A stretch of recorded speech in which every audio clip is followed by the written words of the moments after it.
Okay. So, Nicholas and David, I'm so happy you guys are here. I'm really excited to ask you guys questions. So I know Nicholas and David, you guys already gave a little bit of a background in the beginning, but let's just take a couple steps backwards, right? So before Ex Machina, what were you both doing, and what was that turning point that made you realize AI was going to change the creative landscape? This time it's you, David. I should start. So like Niklas said before, we are both trained architects. We actually met in architecture school, and but I honestly knew from the beginning that architecture was only one thing that I had to start with, and then I wanted to shift over because when I did my first rendering in architecture school in the first semester, I knew, okay, this is what I want to do.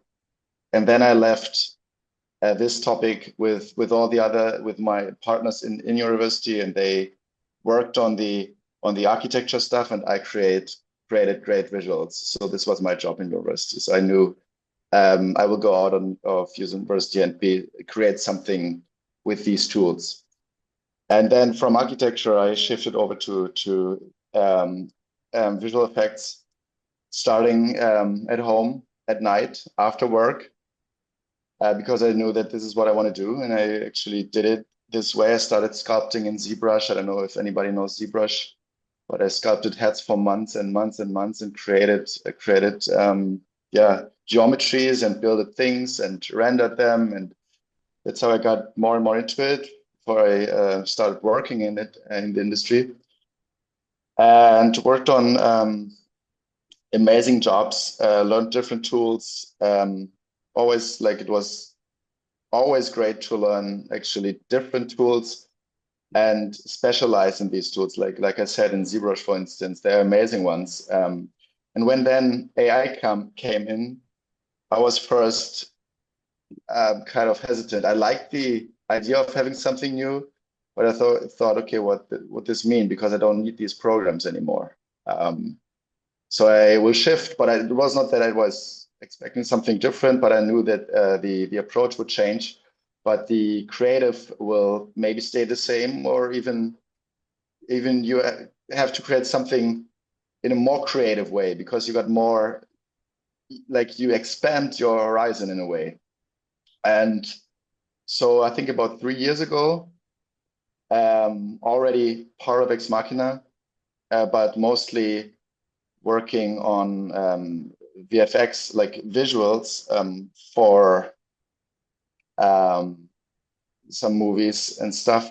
I started my first AI project. I knew, and this was horrible, honestly. Like the client came in and he had huge expectations, but 3 years ago we were not there. So we had to fix a lot of stuff with Photoshop. And in the end, it was not what I really expected from AI. But then from there on, it really evolved so fast, and the tool got more and more exciting. And yeah, this is, and that now and then we decided that we gonna hop on and we actually a deep dive into AI, and we started working on amazing projects because like mostly in Comfy UI back in the days because we like the clients were hesitant using software or models online. So we worked on some art installations, and it was really amazing, like organs, nasty stuff. It was amazing direction.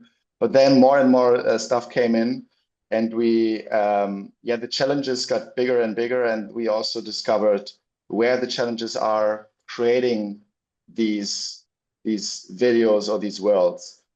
I think we will talk later about it, but I think it's really interesting how this world shifted from I know how program works and the art director tells me what I have to do. Like for instance, the particle systems looks a specific way, and I have to adapt to what he actually wants from me.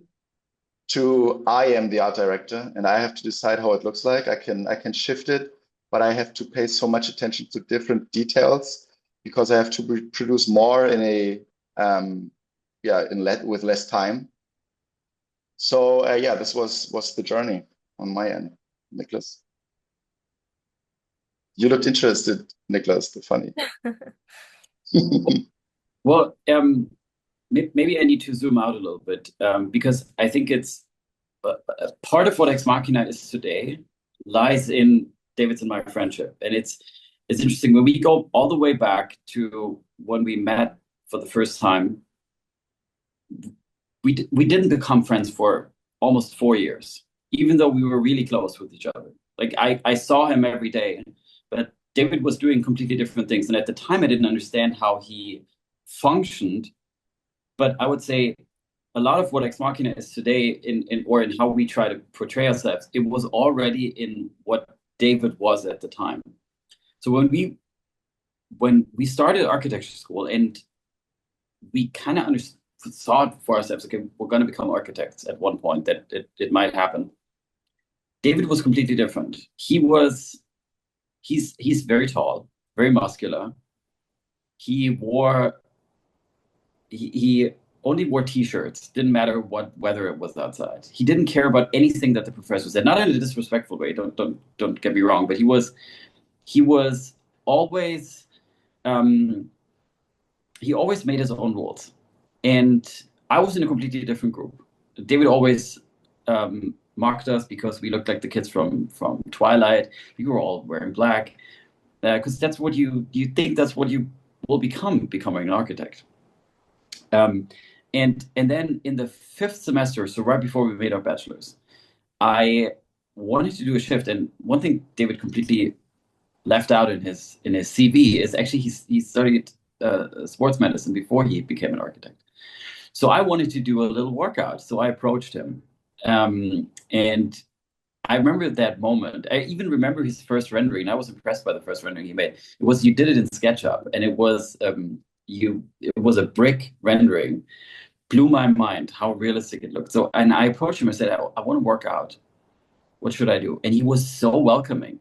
And I didn't think he was such a welcoming guy because I saw him riding a convertible, being that muscular guy, wearing the varsity jackets, but he wasn't like that at all.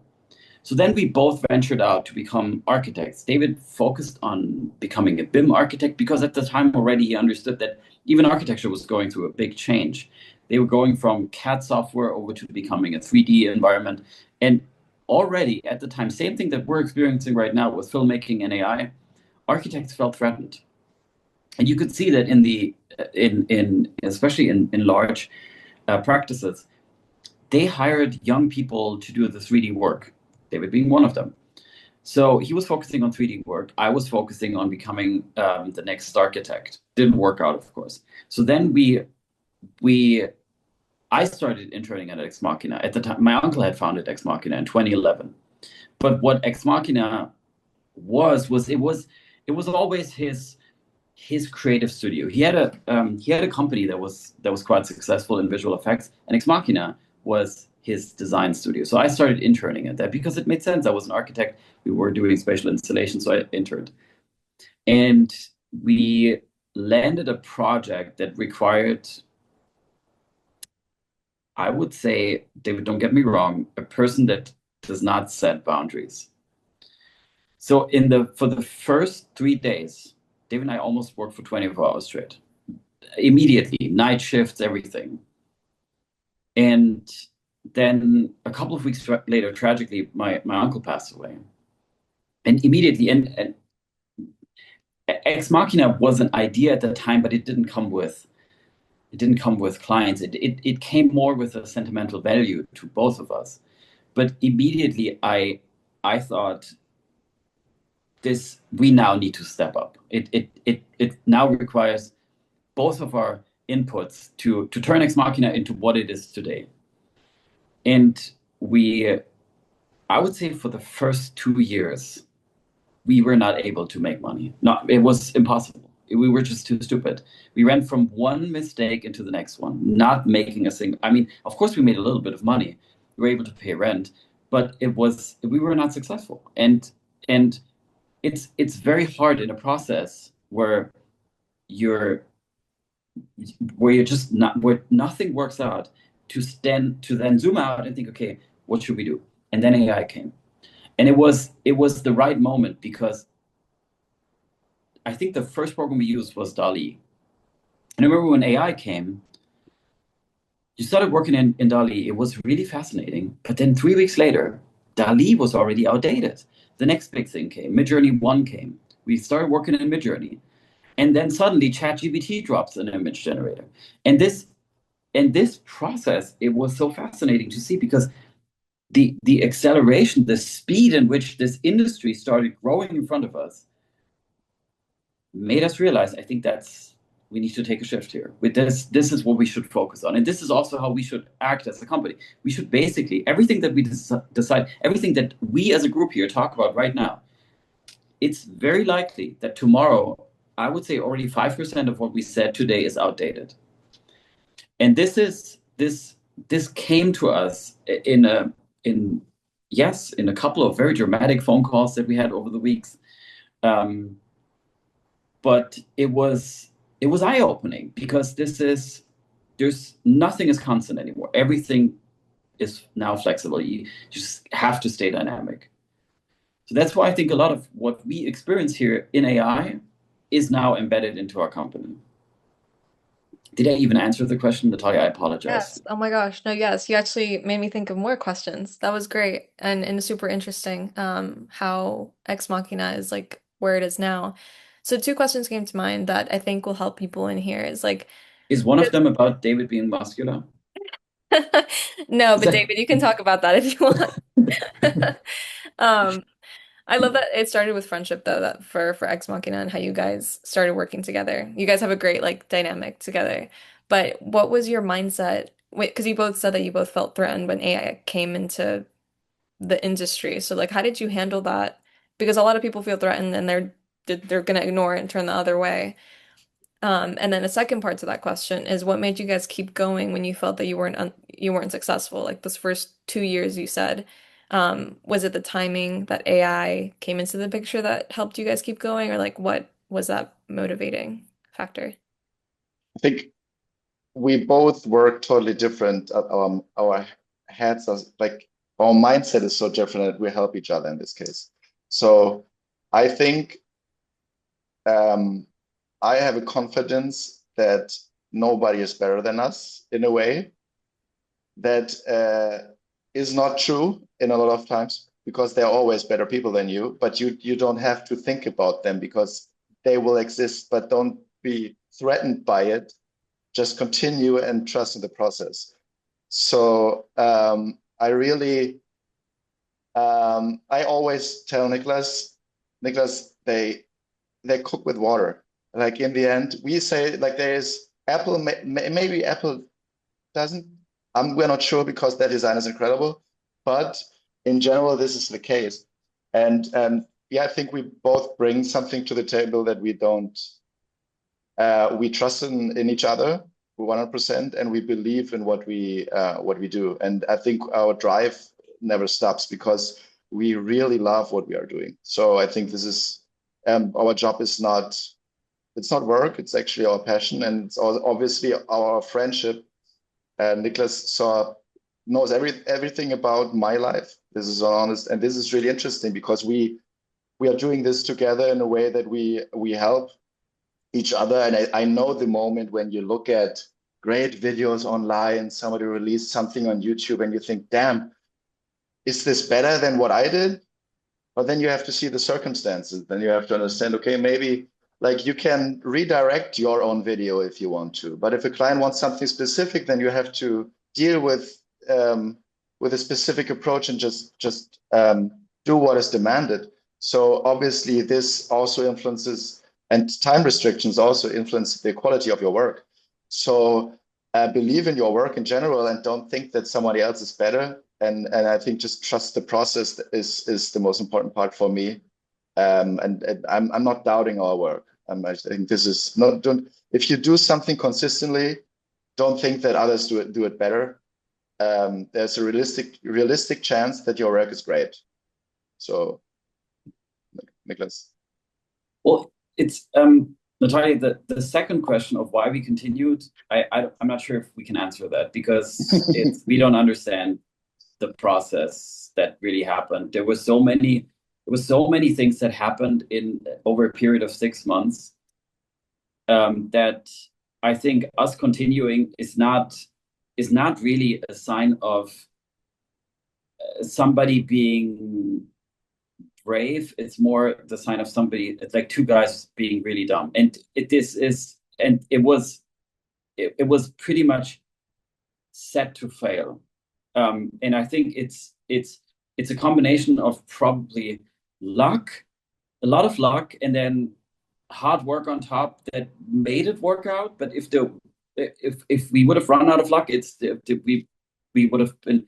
I would do something completely different right now, probably. But to the first Niklas, question, you wouldn't. I think we would, like, it would be the same. Honestly, I well, think but I mean, we we wouldn't came to stop. a point where we were not able how to pay rent. It was so Yeah, painful. yeah, but we still continued. So I think this is the case. And It's then this story.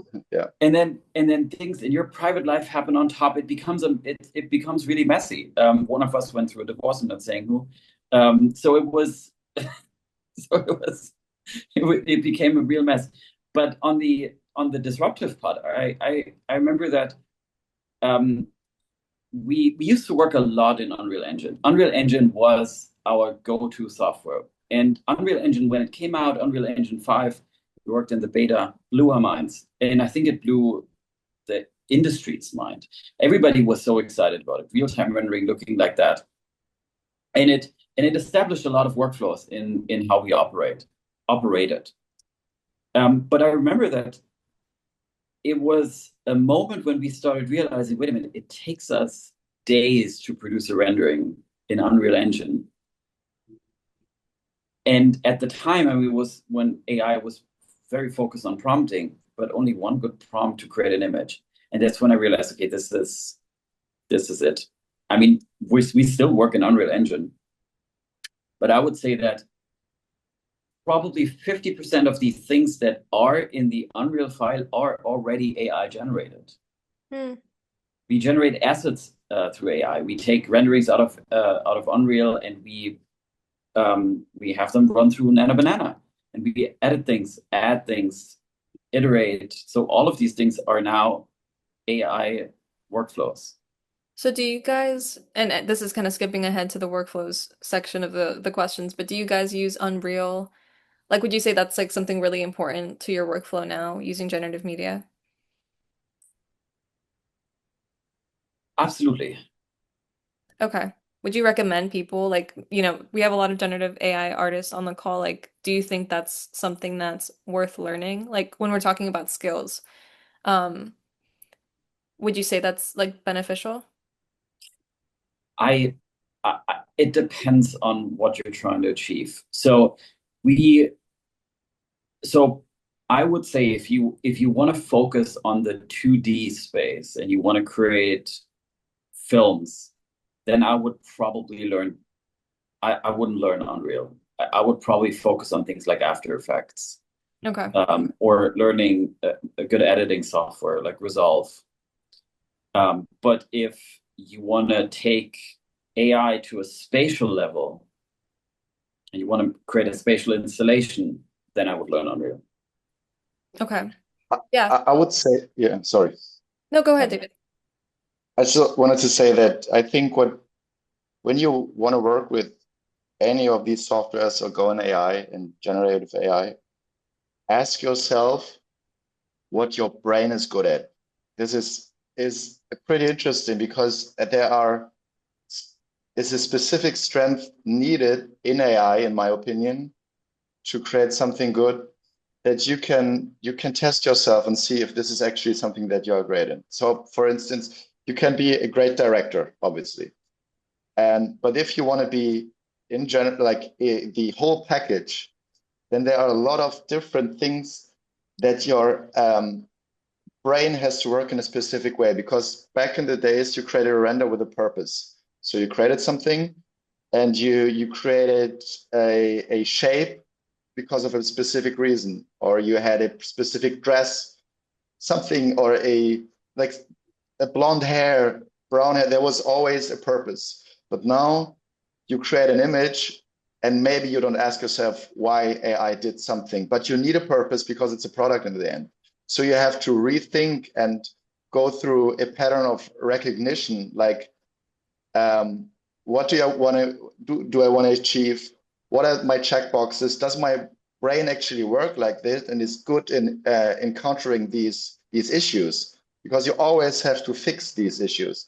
Then also in the generation of the image, you have to understand there's always happening the same problem. How can I get out of the problem?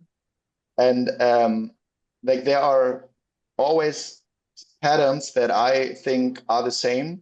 So in my opinion, I know that the everything will change in like the tools will change, but the thinking stays. So the way that you have to look at a problem will be the same. You have to solve problems in AI. You have to put attention into the image that you create. What purpose has your background, your lighting, everything else? What problem do you encounter, and how do you solve the problem? Because maybe tomorrow it's a different path, and your brain always have to, like, because we like routines. Our heads love routines, but this particular moment doesn't ask for routines because it shifts always into a new direction. So we have to rethink and find new routines. This is interesting, I think. No, 100%. That actually made me think of another question is like, it sounds like you're saying that to work in generative AI, like you need to wear multiple hats and you need to be a quick problem solver. Like you can't just know how to make generative video and expect to get, a bunch of work just because you know how to use generative media. So obviously you need to know how to tell a story. Like if you're going to be making commercials or films or anything, what other skills would you say are essential to being able to get work? Because I think that's one of the biggest questions I hear is that I have this portfolio of a bunch of really cool things that I've made, but how does that translate to actually getting agency work? Well, I think talent will get you in a room at one point, probably. I think that's how it works. Talent gets you in a room, and then I would say it's your behavior that decides if you stay in that room or not. Yeah. So we've had instances in the past where, and we always hire because of talent. We always see something that we like, we think is cool. It's an interesting style. It's consistent. It has taste, or it presents a good case study. That's what we hire. But then what we work with is a behavior, and that is always very critical. And it surprises you in a work environment when people start calling you bro out of nowhere, or amigo or something. I mean, we also David. We forgot to mention you live in Rio de Janeiro, so we also work across multiple languages. So you can just take the bro equivalent and translate it to Portuguese, and it's. I think this is what then leads to the things that we think agencies also value is if you go on YouTube and you look up a lot of AI videos, I think the majority of them are really great. They look fantastic. Sci-fi movies, 2 minute long pieces that make you want to crave more. But I think if a lot of agencies have as one of the biggest requirements is that speed is the number one thing. All of their projects are crazy. They don't have a single project that ends at 5 p.m. and then starts the next morning at 9 a.m. They're all completely crazy. And I think agency work is talent gets you in the room, then you understand how to present yourself, be friendly, don't call anybody bro unless they want to be called bro. And then I would say deliver consistent, good work on time. That's very important. It has to be on time. I would dive even more into the AI, like what I encounter on a daily basis is what I really appreciate in general is taking responsibility. So because we look at an image, and like I said, it's not your purpose. Like we are limited in the creation because we give it a prompt, but then it adds information to it. And we, like I said, we have to check, and we always have to check that these informations we work with agencies are right. Even nowadays, it's really important that certain topics, like imagine you create an image, but you don't look at it. You think, oh, this image looks great, but there are 20 white people on the image. This is a message to someone else. Like this image tells something, and you have to deal with it. So you have to really pay attention to what you are creating and what is the purpose of this product. And then also, like I said, I think a huge quality is not only the responsibility, but then also the capabilities of encountering problems and knowing how to solve them. I really find it interesting. Something that I found out: if somebody is prompting first no go, you prompt with ChatGPT.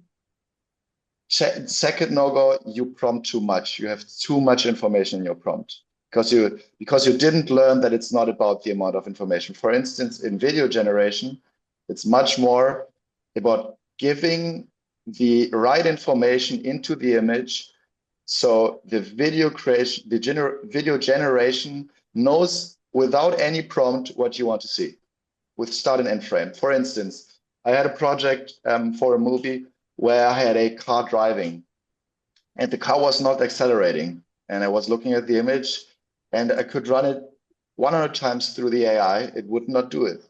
So what I had to do was put a motion blur on the car because the car is in motion from beginning to end.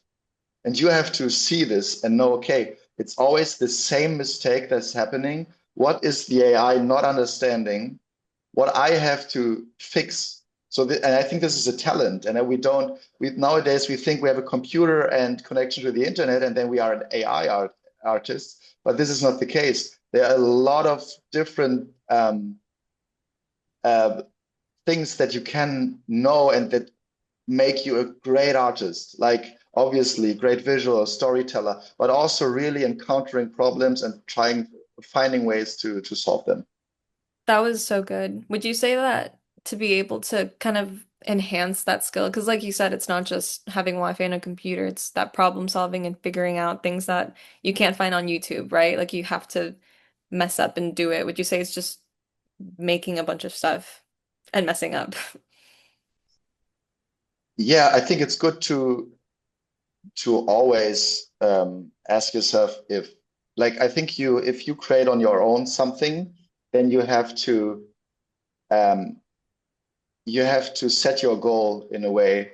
Like the approach needs limitations, so you can force yourself into the right direction. So if you say, I want a beautiful image, this is easy. But if you want a beautiful image with different people in the room that have like different clothes, lighting, everything else, you will encounter new problems, and you force yourself into these problems. For instance, what I also encounter a lot, people try to look at an image and stay on the image, try to fix likeness, try to fix eye color, try to fix skin, and they do it. And the problem is the image gets worse and worse and worse and worse. And the person can't do the turnaround and say, okay, stop.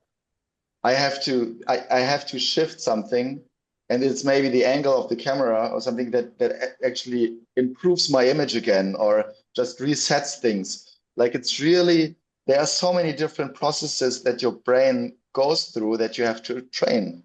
It's experience, and great experienced artists are amazing and they exist.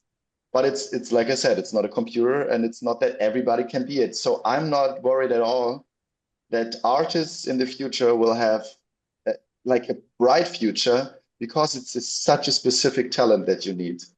And I'm always so happy to find these people because they are rare. Like they don't exist on each corner. It's a rare talent to be a good AI artist for sure. That was really good. That's gonna be a soundbite for a video. There's Um, Go There's ahead. one thing that I want to add. When David said it's not enough when you sit in front of your computer.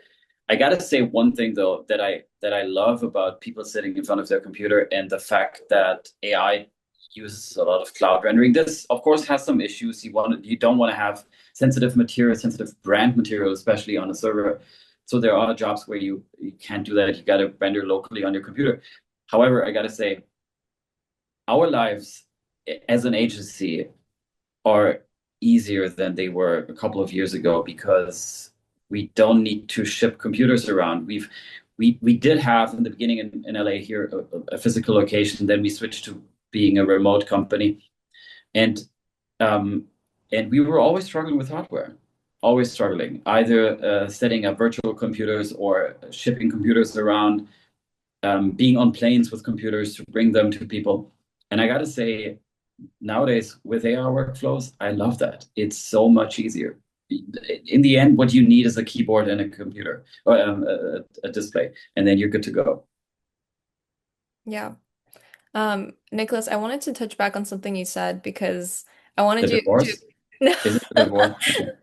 no, I wanted you to explain a little bit more about about the behavior when you were talking Mhm. about the behavior is what kind of sets that apart. Like the talent gets you in the Yeah. room, but the behavior is what kind of allows you to Mhm. get the work. Like, can you talk about what that behavior looks like? Like you said, calling, professionalism and responsibilities and integrity and speed. But if you had to like be very clear with someone watching and say like this is the behavior that gets you the work, like could you just give a couple examples? This is hard because I think we all understand good behavior until we see somebody else not doing it, and it's something that you just inherit. I think if for instance, I still have friends that are in their 30s and they don't have soap in their bathroom. And I don't even know where to start. It's because I mean, where do you start with somebody who doesn't have soap in their bathroom? Um, so I No, think there, I understand that. How about maybe this is a better reframe of the question of like what are behaviors that are the opposite? Like what's the bad behavior? Like please don't do this. okay, please don't do this. I would say a sentence can be short and still transport a message. If I invite somebody to our Slack, I think it's enough to say thanks. It doesn't have to be thanks amigo. The amigo it's not necessary. And I think so. I think back in the day, I'm now going back to probably 1993 when somebody invented SMS. The idea was that it's a short message service, and I think the shorter you keep the sentence, the better it is because you can just keep it like that. Just say sent, thank you. It doesn't need the bro. But Niklas, I think we went through like because of Niklas's uncle and he had a huge VFX company. We went through the old school for sure. Oh I yeah, think this is also a case that's in very like painful. this was I don't recommend like this is not the way you should learn it. Maybe I think there's there's the middle in between. But I'm totally I would shift this more into respect, but respect and responsibility is what I expect. So, and responsibility is also like respect, obviously, but what I sometimes really don't like is imagine, for instance, you work on a video, like you are the one that is taking over an image and you work on a video and you encounter an issue, then please address the issue for everyone, like for the creative director.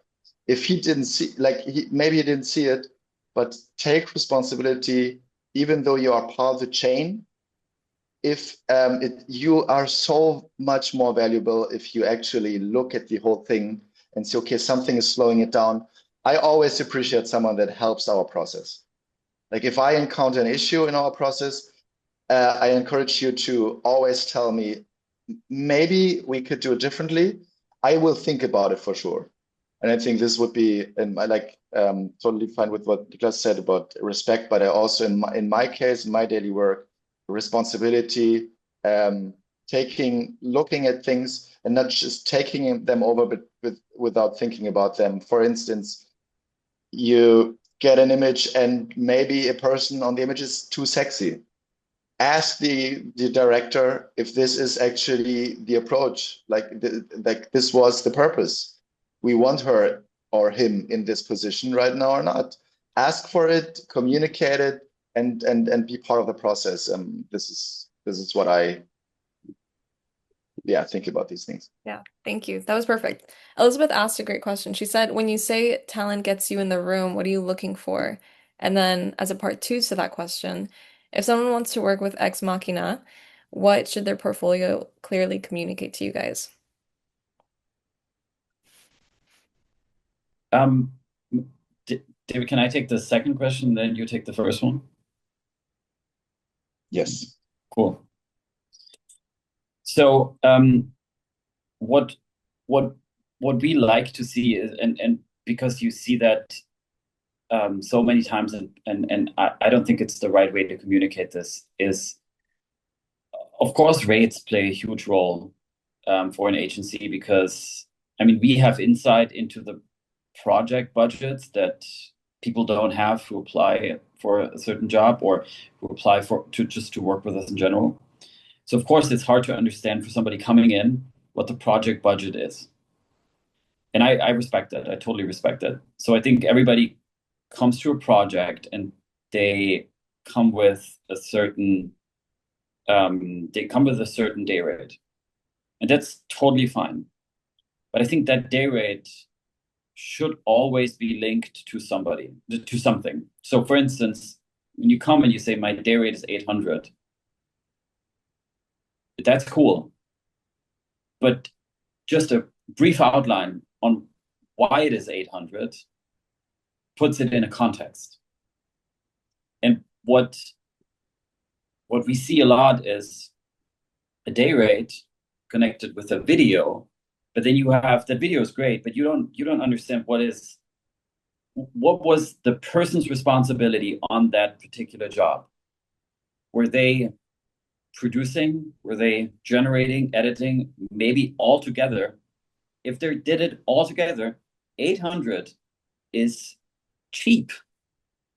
If they were the person responsible to upload it to YouTube and then send it out, 800 is quite expensive. So I think what gets you hired is to present yourself in a workflow environment, because this is what we, I mean, our day-to-day business is creating workflows. So present yourself with a day rate and your responsibility that you had on the job, and it all makes sense. If one of these things is missing, it becomes a weird image of how you present yourself. Yeah, Elizabeth asked, not to cut you off, David, but she asked, do you require them to show you a workflow? Because I feel like transparency is a big part if someone's sending you a video or like, what they do. We like to see like seeing how the person reacts to problems and issue and how the person solves them. I think this is the important part for me, not the portfolio, because the portfolio in a lot of cases we Niklas and I, we call it in our opinion great taste.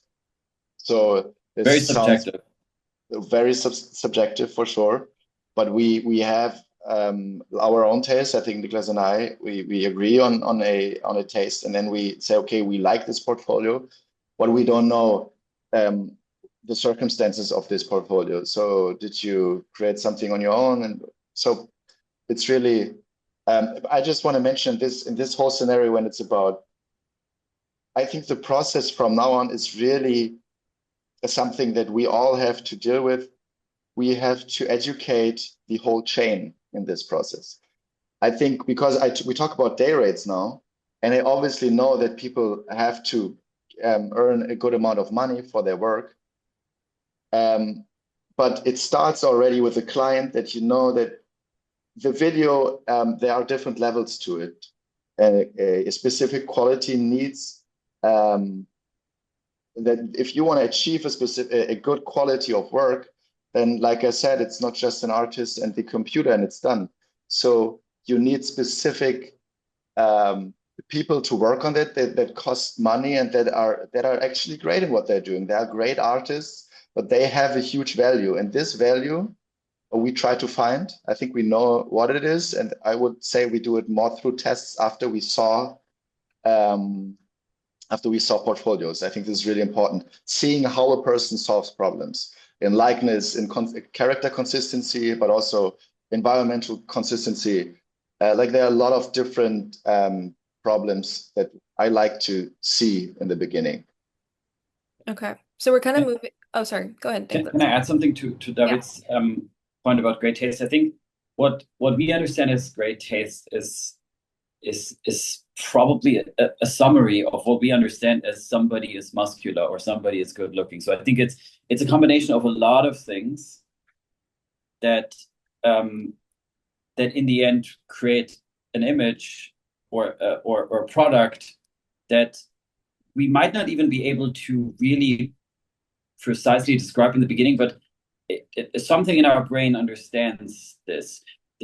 For instance, it can be a consistent style that we like, or it can be that we understand immediately what it is the person wants us to see in that portfolio. So is there is somebody able to present their work so we immediately understand what it is that we need to look at? And I think all of these things then culminate in what we, in probably a second, just wipe off as, oh, that's a very well done portfolio. Great taste. In the end, it's probably not really about the taste, it's about how it is presented. Yeah. So we're kind of leaning the conversation to portfolios, which like I know we have a lot of questions. So Aletra asked, what defines great taste? And you said, of course, it's Oh, subjective, but mhm. I guess would you say it's maybe like a cohesive story throughout the way they present it? Is it a video? Is it a presentation? Or like is it that they have this one style? Like, I've seen some portfolios where people have locked down the sci-fi look or they have like kind of like a retro look. Would you say that that's what you would consider good taste or a good way of presenting a portfolio? I think we, coming out of architecture school, we learn from the beginning to present ourselves, present our work in a specific way, and like creating like portfolios. But I wouldn't say that it is a specific style. In my opinion, and I said it before, it's more of your work follows a specific purpose, something that you want to communicate. Something, maybe it's a Hollywood movie, maybe it's something different. It always depends, and in our work it also does. So, for instance, when I work on a like an art installation, then the approach is totally different, and if I can't tell if it's beautiful or not. I just know that the client has an expectation, and I want to match that. I want to match that. So I think like seeing a purpose, and then also, and this is really important in a portfolio to me, because I think you develop an eye for it, is a consistency in your imageries, obviously.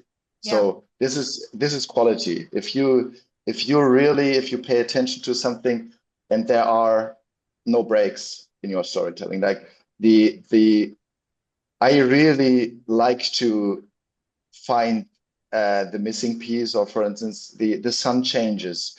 First there were tiles, then they changed to a wooden floor, then the face looks different. Like pay attention. It's not about the design of the room that the person maybe stands in, but it's about being consistent with what you are presenting and what you are communicating. Yeah. This is quality to me. Yeah, I agree. I've seen portfolios that are really cool in concept, but you see like something really big morphing in the background and you're like, oh, we can't when it comes to agency at work, at least you don't want to show a portfolio like that to someone who is ready to work with you. But Elizabeth asked, what are the tools Sorry. What are the tools that you are familiar with? Does that help putting that on a portfolio? Like having a toolkit? Well, I think, David, there are probably, I would say that I think everyone who's in our industry, we all know the big ones, the big players. We all know Kling, Seat Dance. We understand what Midjourney was. Nowadays, it's unfortunately not anymore. Everybody now understands Nano Banana. So I think there are the big ones, and then you have certain niche solutions. And if you can present them, I think that's cool. The good one for lip sync, for instance, or the fantastic one to upres. I think all of those things are cool to know outside of the classic Yeah. ones. To me, it's more important, again, you have to be flexible. Like, don't stick to something because you learned it and you know how to prompt something because tomorrow maybe it's a different program, it's a different model that you need. Don't stick to something. Adapt daily. I think this is quality. Knowing that you always have to shift to the best one Yeah. and to what is actually maybe the client asks for. So working with limitations is obviously, if you work on your own portfolio, is much less than working with a client because they give you limitations. But figuring out what you get from the different models is a skill. This is a skill. The skill is not only prompting, but like an easy one is Dream, for instance, or Flux. Dream is great in changing angles. Like if you want to create dramatic angles, it's great, but it maybe lacks like image quality when it's about realism of faces and everything else compared to Nano Banana. But then Flux, for instance, is maybe not as cinematic and doesn't have this quality as Nano Banana has, but it keeps the character consistent and doesn't put a normal person into a Brad Pitt actor face. So find really what do you need? Do you want the actor or do you want the normal person? This you have to be so flexible, and this is the interesting part about it. But I'm not interested in. I'm specialized in Dream. This is to me. This is not the. This shouldn't be our approach in the next years. Right. It's to always be pivoting. It's not to just be a Yeah, master of one tool, 100%. yeah. Aletra asked, will we be seeing examples of what you guys think is good taste portfolios? So I didn't ask you guys to prepare that. If you have one available that you're like, I love this one, feel free to. But I think starting around 2 p.m., so in 40 minutes, we'll take a quick little break.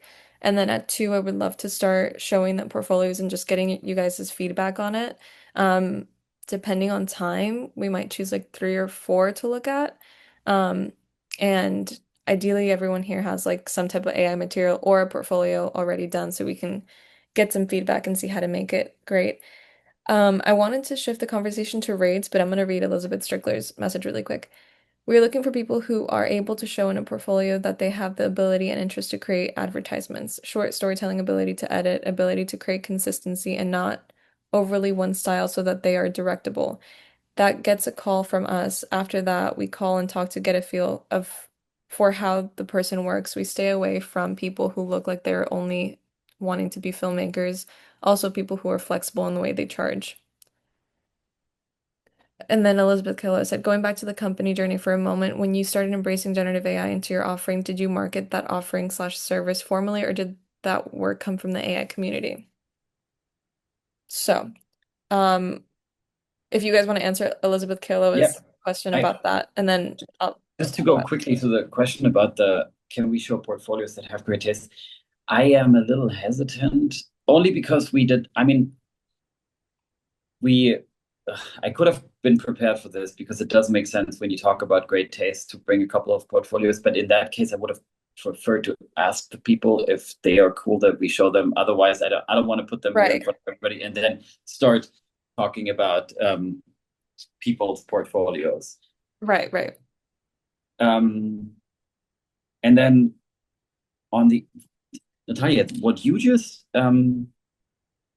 put, how do you see the chat? Oh, here's the chat. Yeah, so Elizabeth Strickler asked really quick about the about what she's doing with the studio. So I also have the same question, Elizabeth Strickler, if you can unmute, just like what you mean by flexible on charge, or like I guess what you guys are looking for, because I know that we've talked Yeah. about that before. Yeah, I'm just curious if what I Natalia kindly read through everything. I was just curious if that is your experience. Because you said talent gets you in the room. When you're a person who is doesn't know who the talent is, the only way we know how to find the talent is to look at their portfolios. And so, in the portfolio, what I just listed, we look for people who are able to tell a story, have some control over the tools, and don't look like they really just want to be filmmakers. But this is us personally. I'm just curious to know. So that's when we then make a phone call, and when we make the phone call, then we start to talk to people about like trying to understand like all the things that you guys said so eloquently, like, oh, what's your workflow? What's your, how do you solve problems? Tell us, what did you do in this, piece of work? Was it collaborative or whatever? Um, so all of that, and I was just wondering if that is true for you all or how that sounds different. And for us specifically, we're looking for people who are willing to do commercial work. And some people, that's not very, they don't have any experience in that space. Well, I think maybe to clarify one thing first, it's also not that we usually wait for portfolios to come in. We are actually on the hunt for new people all the time. So we actually have Okay. somebody hired who is not doing anything other than going through LinkedIn, YouTube, Instagram, going through the comment section, being a member in WhatsApp groups, and finding new people because the way Ex Machina works is David, because of his I mean, I only have the family visual effects background, so I inherited it.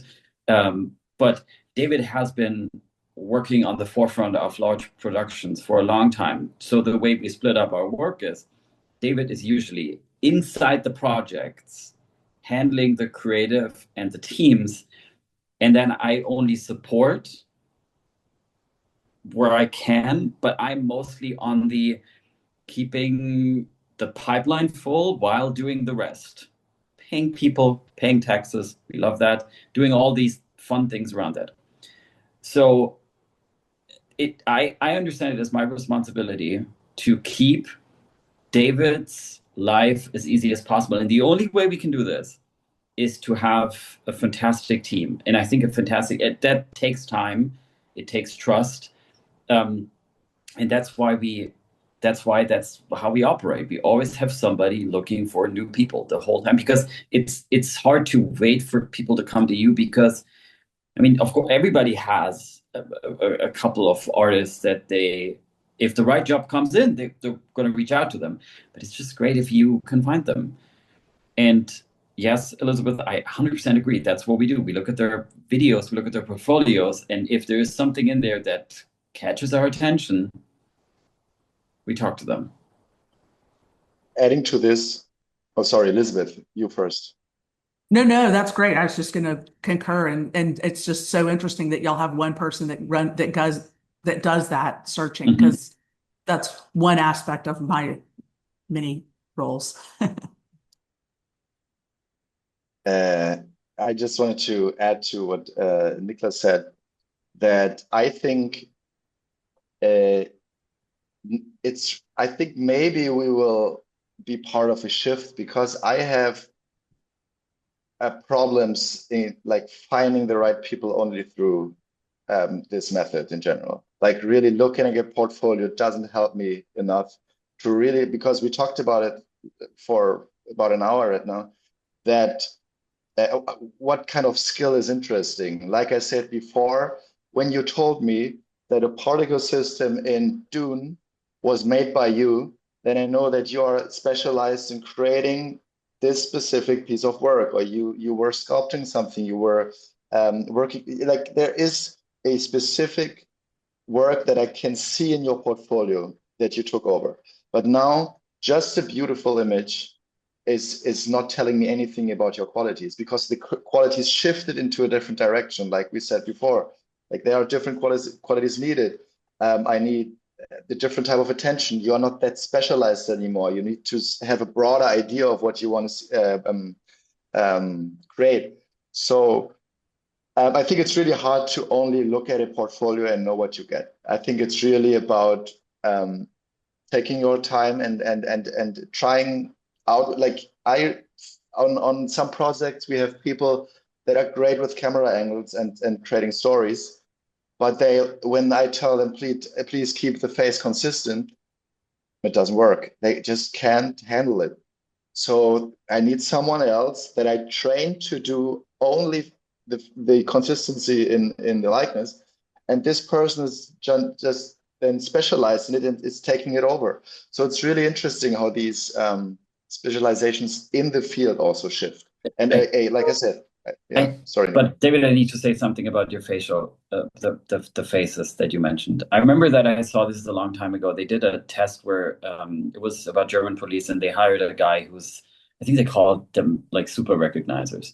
So apparently people have a skill that they're born with, or I don't know, they learn it. I don't know where you would learn it, but they can recognize a face amongst thousands of faces. You could show them a place full of hundreds of thousands of people. They can always pick out that person because their brain's capable of doing that. David is one of them. He doesn't know, but he is. So the way this works is the faces that I create are never enough for him. So even the friendship is not enough for him to say that that face is consistent. And this is a really, really, really hard skill to train, because it is about nuances that change a face. It's about that tiny distance between the eye, how the jawline works, how the nose looks. It's not about the big thing that I can see immediately. David has shown me faces where he couldn't understand how somebody would think this is the same face, and to me they look like the same face. So the facial thing, David, is a special skill that you have, and I think it is very hard to achieve that on your But I level. think you can train things, and I try to help people to understand. For instance, you have a specific style. This was a topic days ago, so we can talk about it. You have a specific style, like it's a 2D style, and you look at a face, and somebody creates a face for you, or another face, like a character.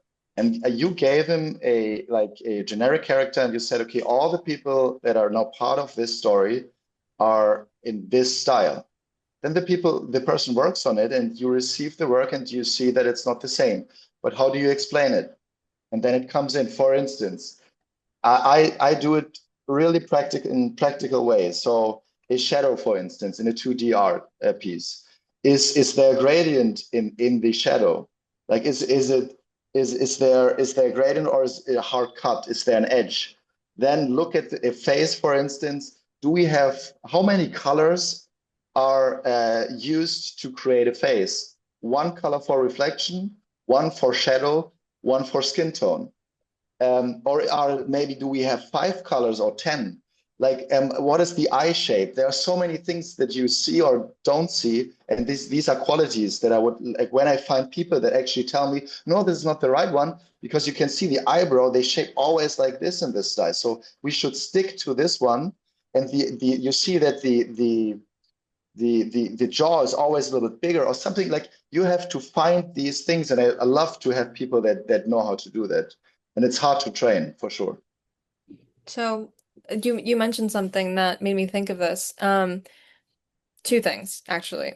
So going back to what you were saying about the day rates, and you kind of want to know what that person did on a project to, in a way, justify their day rate. Um, what would be the preferred way of doing that? Would it be day rates? I know this was a conversation in the machine cinema group chat, but like, is it day rate? Is it hourly? Is it project? And then would you want someone to send you their day rates, list out their roles, and maybe give like problem solving examples? Because you said like, do they know how to fix if their teeth look weird or if it's an eye Yep. color or something like that? Well, there is. Need to let my dog out really quick. Sorry. Yeah, no worries.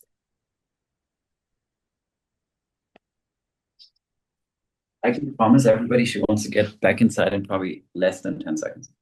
So I do think that money is a huge motivation. And that's why we always try to stay flexible.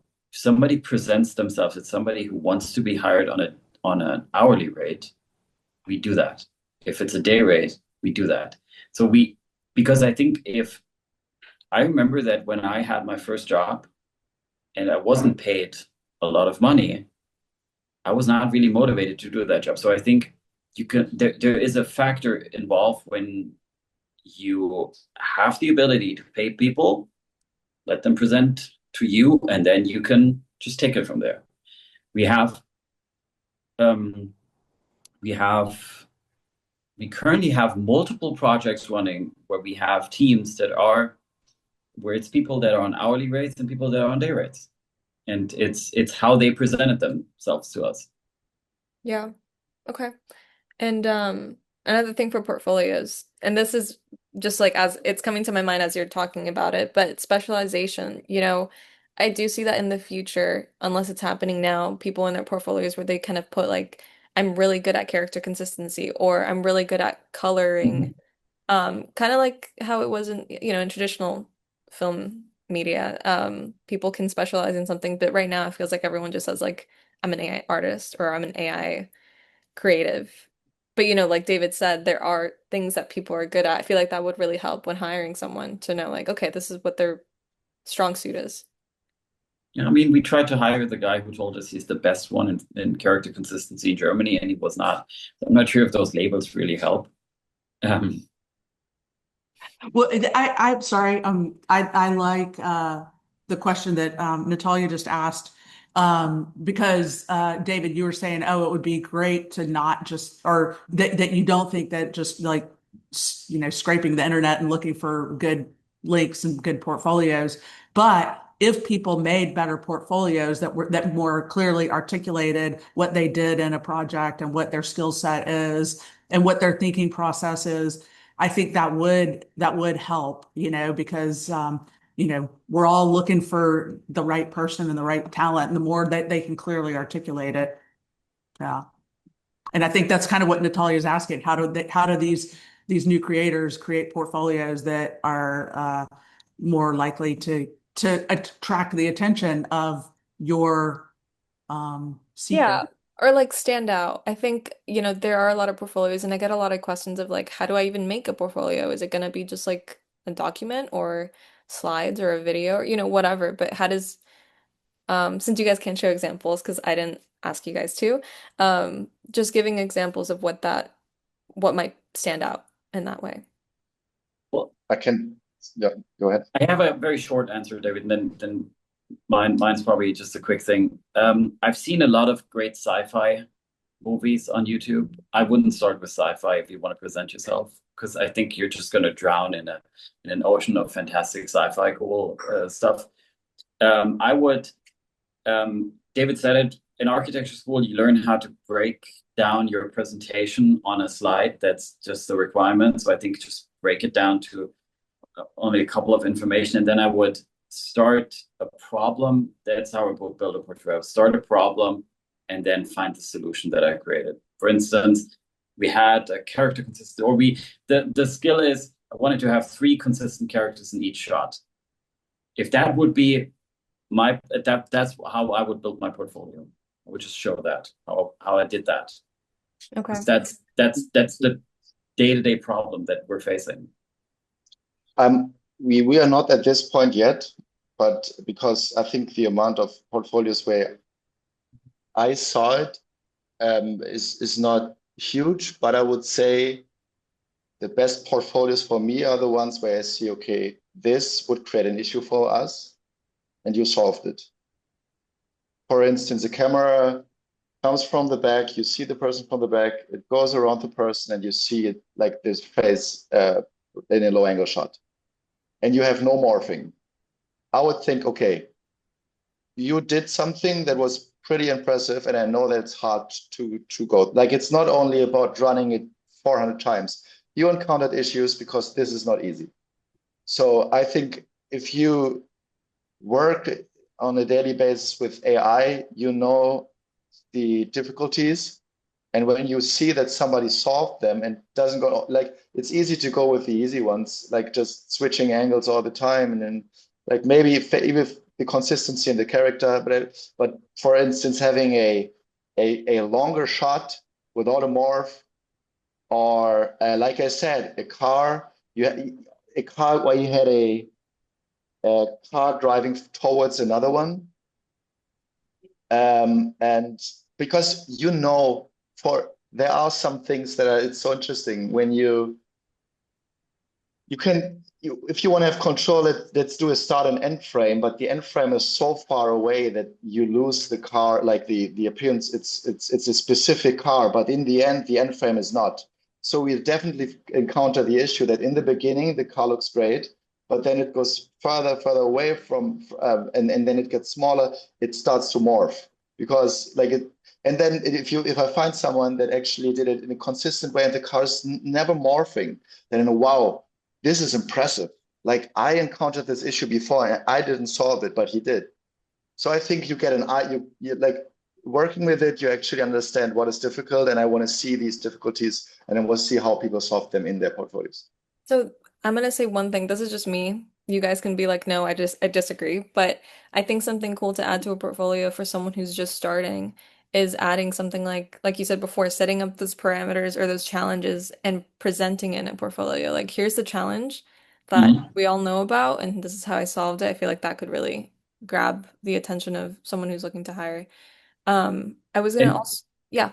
Natalia, just to add one more thing, and if you really break it down into where do I even start, I think the way we pitch to clients is we use Canva. I mean, we on a professional level, professional, as professional as we can be level, we don't use Canva, but we like to use it to send out decks. And I think this is where I would put my portfolio. I would put it on Canva because it does give you one thing that Figma also has, but Figma charges money for it, that Apple doesn't have, that PowerPoint doesn't have, and it gives you a presentation that is hosted on the cloud that you can constantly update, but you send out one link. That link is in the person's inbox, and if they open the link today, and then tomorrow you're doing some changes, and then the day after tomorrow you open the link again, they can already see the changes. And I think this is something that is really, really useful for people who are working on portfolios, because I remember when I sent out my first architecture portfolio, I had 2 weeks later, I had a better portfolio. And I think it's cool if you can just constantly update that. It's almost a little bit like your website, except that you don't have to pay for hosting. Yeah. So what, just for the people who don't know, what is that? Like on Canva is, Oh, sorry. It's I think Canva is a Scandinavian software company.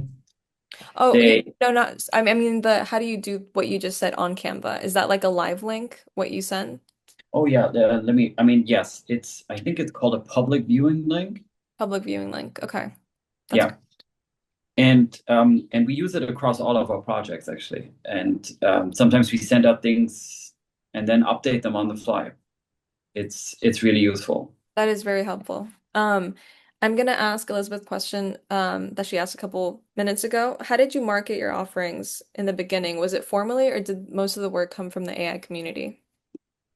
It's that is still difficult for us until today to market that, because it's like I said in the very beginning, we also work a lot in spatial immersive experiences, and the two worlds are sometimes hard to combine.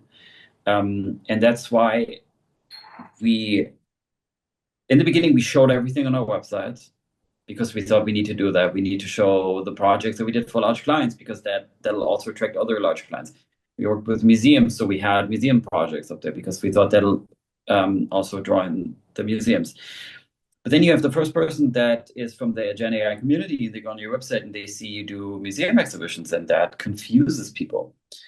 So that's why right now what we do is we just market through images. We let the images speak for us.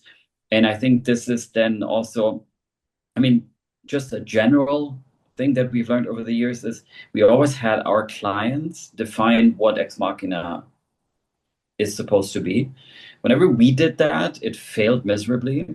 So we waited for clients to come with a job to us, and that then continued writing the history for Ex Machina. That was good, and we did the same thing for Gen AI. So right now, the way we present ourselves is we're basically a content design studio. So we design content, we design spaces, and then the job brings a new challenge, and we try to solve it on a challenge base. And how do you usually get work? Is it usually like word of mouth, like people recommending you and Yeah. someone else? Okay. Yeah. So the way we work is, I would say I'm usually on events 4 out of 7 days the week. So I'm out there just meeting people, talking to people, going to events, going to conferences across all states and countries, and I'm out there. That's my responsibility. And then I talk to people, and then I usually just I adjust the pitch usually on the person that I'm talking to. And that's how it takes a long time because you need to build trust. The Gen AI community is really welcoming, which is great compared to other industries that we also work in. They're much more closed. The Gen AI community is very welcoming because it's filmmakers. We also have in our community, I think we have a lot of, and I'm not saying this in a disrespectful way, I would even treat us in like this. We also have a lot of amateur filmmakers in that community. That makes it even better because they're even open now they're more open to the idea of you presenting to them. So that's what we do, and this builds trust, and then this usually brings in work, and then people talk to each other, they call each other, they ask about what you did on the last job, and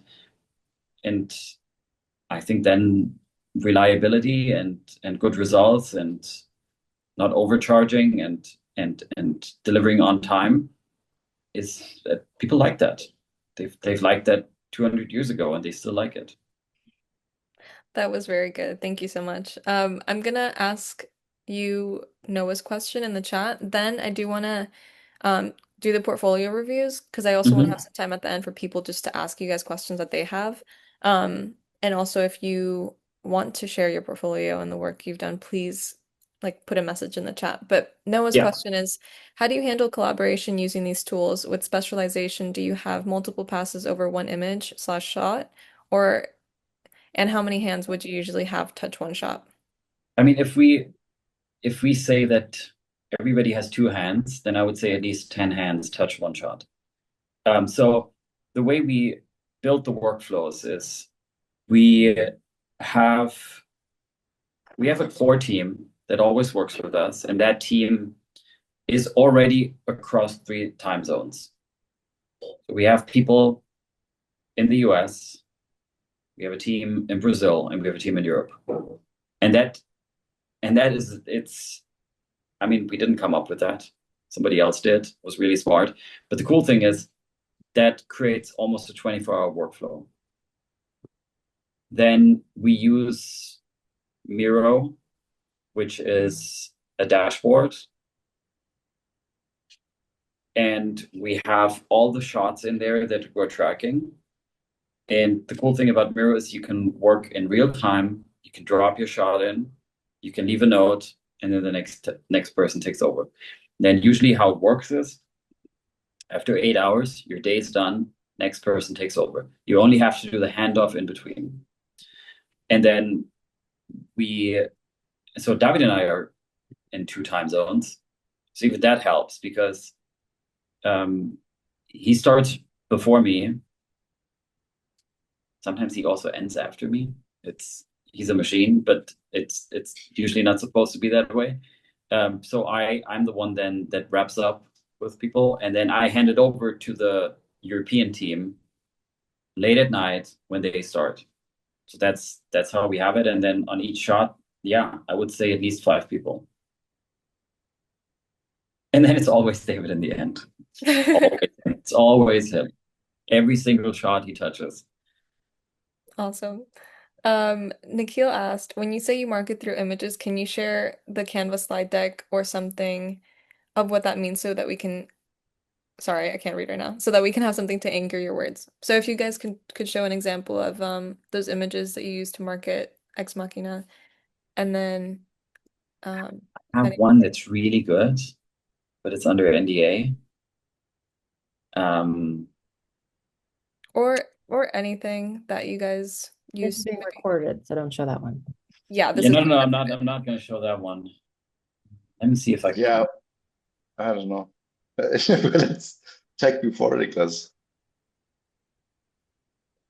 Because this is obviously also an issue because we have like these projects are pretty young, like most of them 2 to 3 years. So normally we need NDAs and stuff, but this is something Niklas takes care of. I think he can talk more about. Okay. Okay, I have one that I can show. This is a couple of months old, I would say. Let me just check that there is no mentioning of the client. Also, I do want to leave a note. Please don't be intimidated by what they said about portfolios. Like, feel free to share what you guys have. They are not mean. If anything, they're just gonna give feedback to help improve it. They're not gonna. Oh, and I think we need to be realistic. If we would be asking the questions to somebody else and we would show our portfolio, they could say the same things. I would say it's just a coincidence that Natalia is asking us the questions. But we are creators as well. So I think this could be the same thing. Okay, I have one. Natalia, I think I need to join this meeting here. Okay. While you do that, I can say, as somebody who's working with you guys are amazing. And the work Thank you. is incredible. Yeah. And clients are all happy to work with you because you have the talent and you don't call them amigos. Well, yeah, we don't. But they wouldn't mind. The client we're working with you on, they wouldn't mind. Join the meeting. Let me just hide this first slide because it immediately drops the client. Niklas, which one is it? Here we go. Okay, I will ask you. Sharing is not turned on. Oh, let me see. Could you turn on sharing, Elizabeth? I'm sorry. Yeah, I'm about to. 1 second.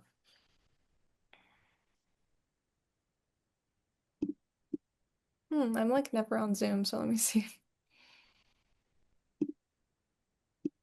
Okay, you should be able to share now. Mm-hmm.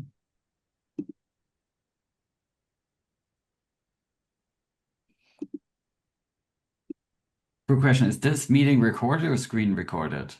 It's being recorded. Like video as well. Video as well. Yeah. Why don't you stop recording and then Let me pause it. Yeah, maybe. Yeah, maybe pause it for a second. Yeah, 1 second.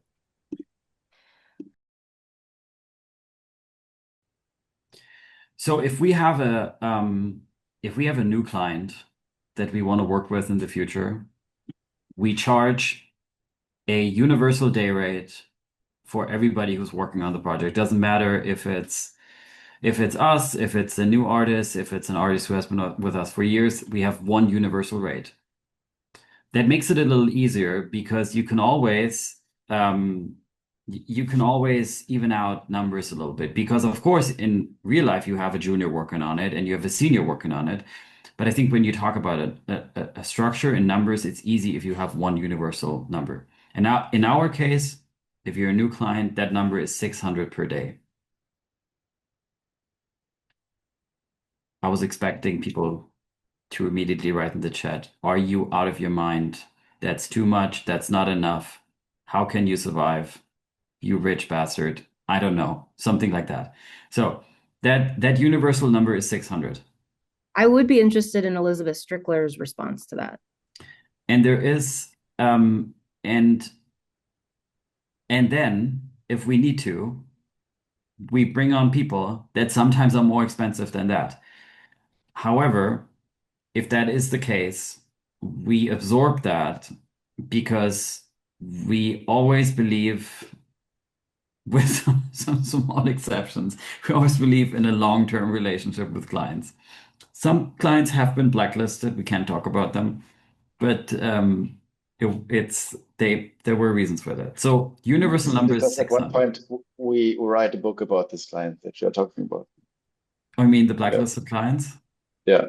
I emailed one of them yesterday, so we still talk to them, but you just sometimes gotta ask about when are you gonna pay us? I mean, it's been 5 months. How you doing? So back to the universal number, 600 per artist. This, and then on top, we charge a fee that where we then include all the software, and we make this a little easier because everybody who works for us, of course, has access.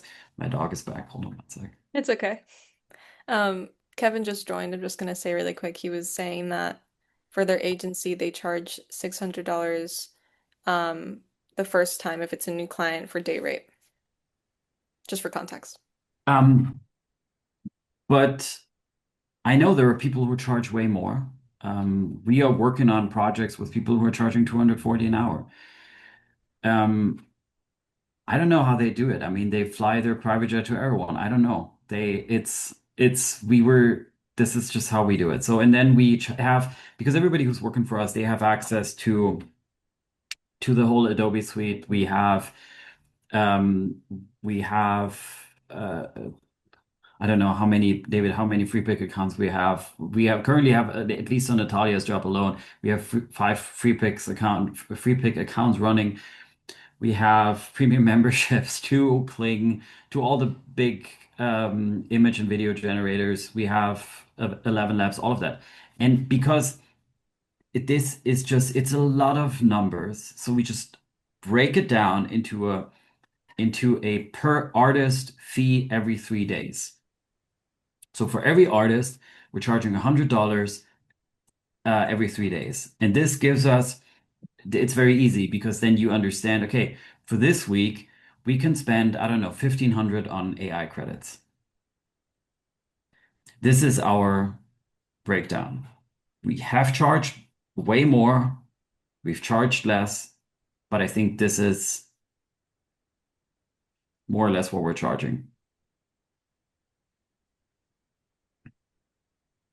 Oh, and then we do one more thing.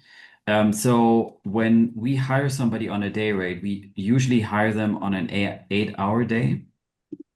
We've hired on a 10-hour day if that's what people suggested, but usually we hire on an 8-hour day. And then if what we also like to do is we then, especially if we have a client that we want to work with in the future, what we forward to the client is a 10-hour day.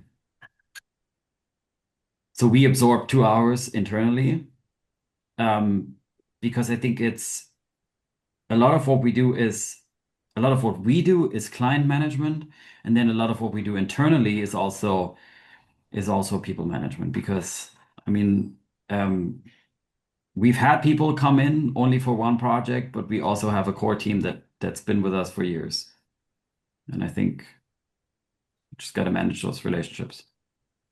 So, just because it is already 2:03, I don't want to have time for the rest of the questions at the end.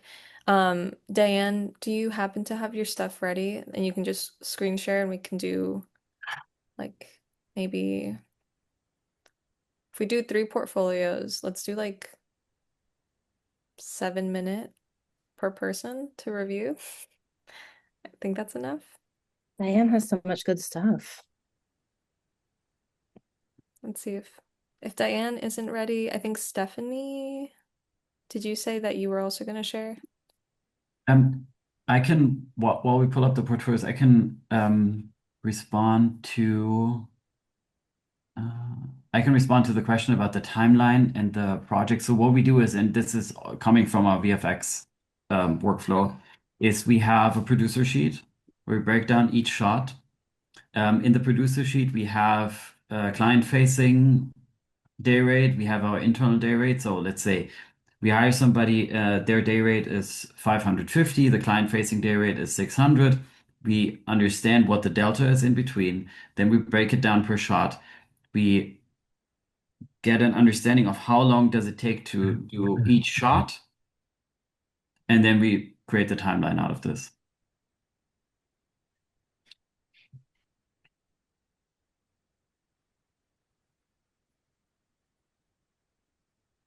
Sorry, I was talking. I was muted. Nikhil, did that answer your question? Yeah, so it's essentially like even when you're creating the timeline, you're actually you already have an idea of the production. Yeah. You're trying to create what goes into it, and that's what kind of Yeah. informs your timeline. Like there's a lot of pre-work that's done before that timeline is Oh, yeah. established. Okay. Yeah. And then what we also like to do is, and this comes in, there are certain projects where you have to charge for change orders, and you can, I think in the beginning, and this is a learning process, I think there are certain clients or jobs where you have an understanding of if their understanding of Gen AI workflows is, for instance, like Elizabeth's and Natalia's understanding of AI workflows, where there is a really deep knowledge about how an AI workflow is built, or if this is not the case. And if it's not the case, we usually like to embed milestones. And if a milestone has been approved, and then we have to go back after it has been approved, then we charge for a change order. If that is not the case, and let's say an error happens, but it's on us, we absorb the cost. Gotcha. Okay, thank you. Okay, I'm sharing my screen. Can you guys see this website? We can see a forest. Pretty What? cool. Oh, wait. Alrighty. Okay. Google Chrome. What about now? Yes. Yes. You see the website? Okay, cool. So this is Diane's website. I think I'm already on the right page, but I'll go to projects. So the website's very cool.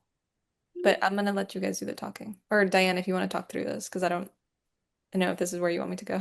Can we do a 1 minute bathroom break? Yes, let's Or do should it. I just pretend that somebody rang my doorbell and I have to take that package and then I'll just be back in a minute? No. Oh, you Let's know take a what? Wait a second. Just somebody rang my doorbell. I'll be back in a minute. let's actually all take a break. It's been a long call, so let's take like a 5 minute break and then we'll come back, do the portfolios, and then ask questions at the end.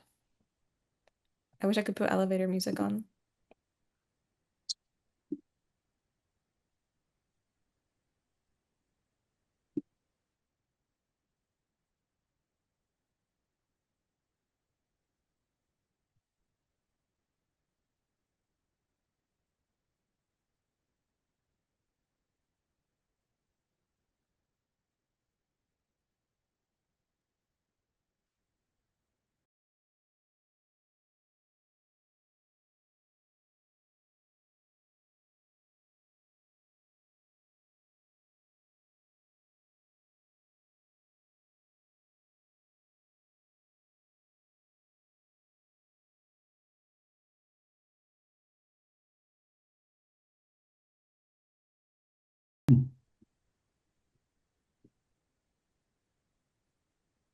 Thank you. That was helpful.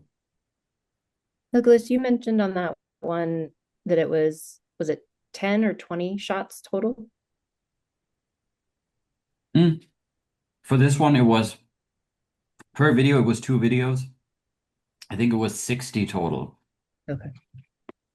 Can you guys see the screen again? Yeah. Okay. Diane, are you able to walk through your projects? Yeah, can you hear me? Yes. Okay, cool. I think maybe it might be best if I screen share it then. Okay. All right, let me do it. Do, do, do. And then after we'll do Stephanie. I'm gonna put a timer for 7 minutes just so we stay on track. Not that I want to cut anyone off, but just for time. So I just talk through the stuff I've got on my website. Is that what you want me to do? Yeah, yeah. Okay, so on my website, I have like all of the work that I'm quite happy with, though I guess we're never ever fully happy. I have a video to a workshop that I do teaching people how to use FreePick, and I have articles of things that have been happening over, well, every month I try to update the website.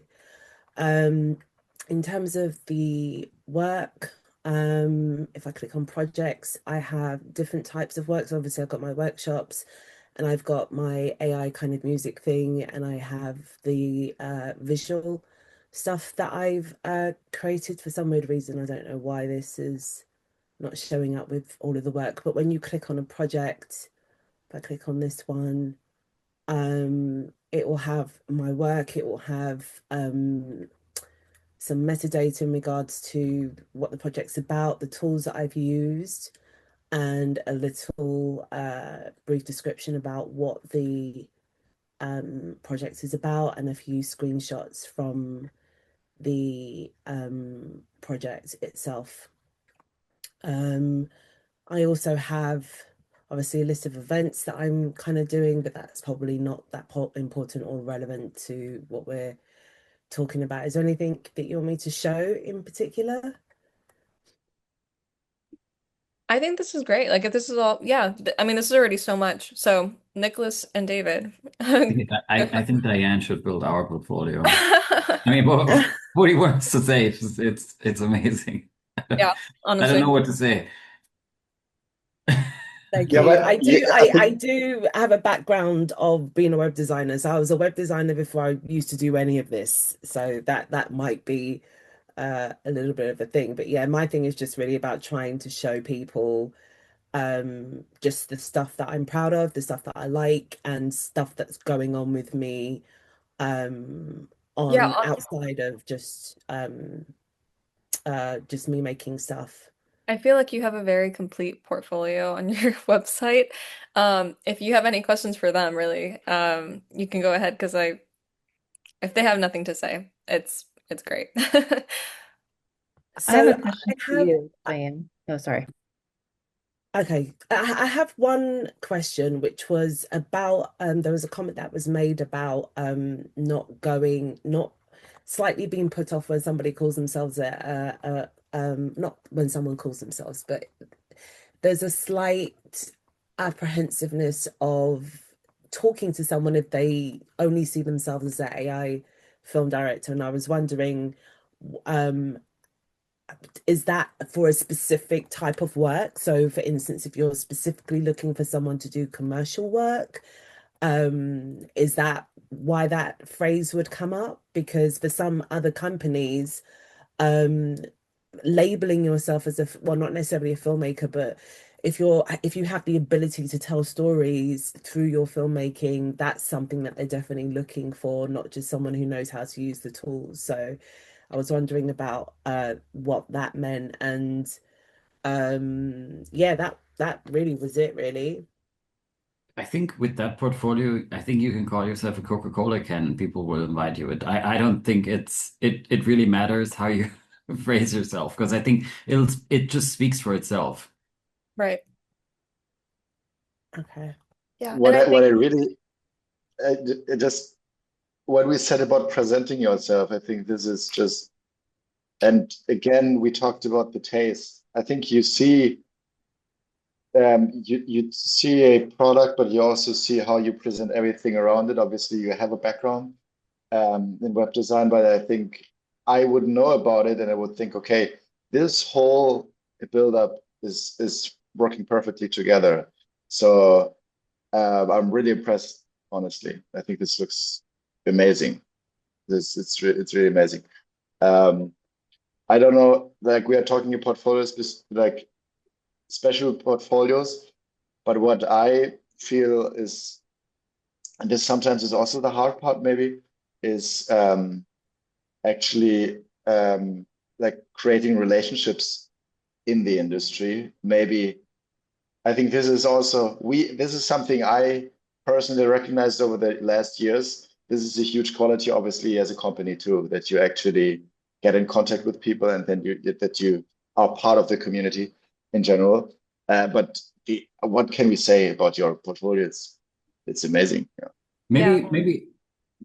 Maybe, yeah, I think if I look at this and I try to summarize what works is I think it presents you as a package. I think it shows what you can bring to the table. You have taste, you have an understanding about how to weigh certain things against each other. It is personal because it talks about you. It is transparent because it talks about the tools that you use.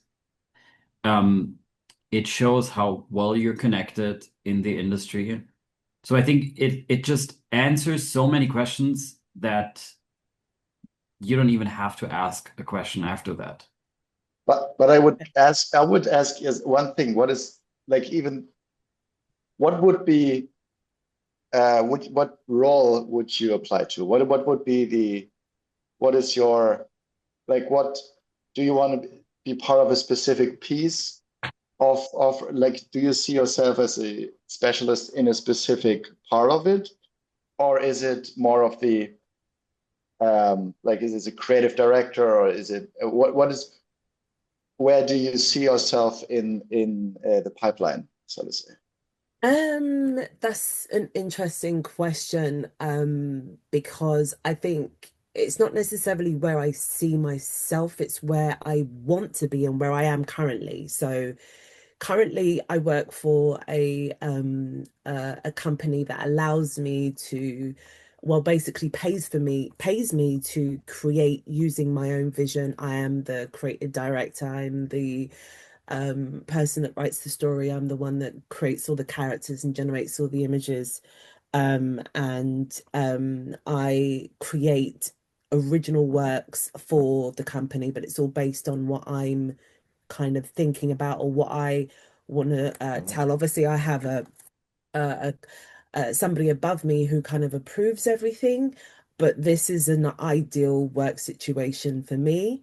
I don't mind working in teams at all, but I find that I work a lot better when I have full creative control over a project. I kind of feel like I become very what's the word?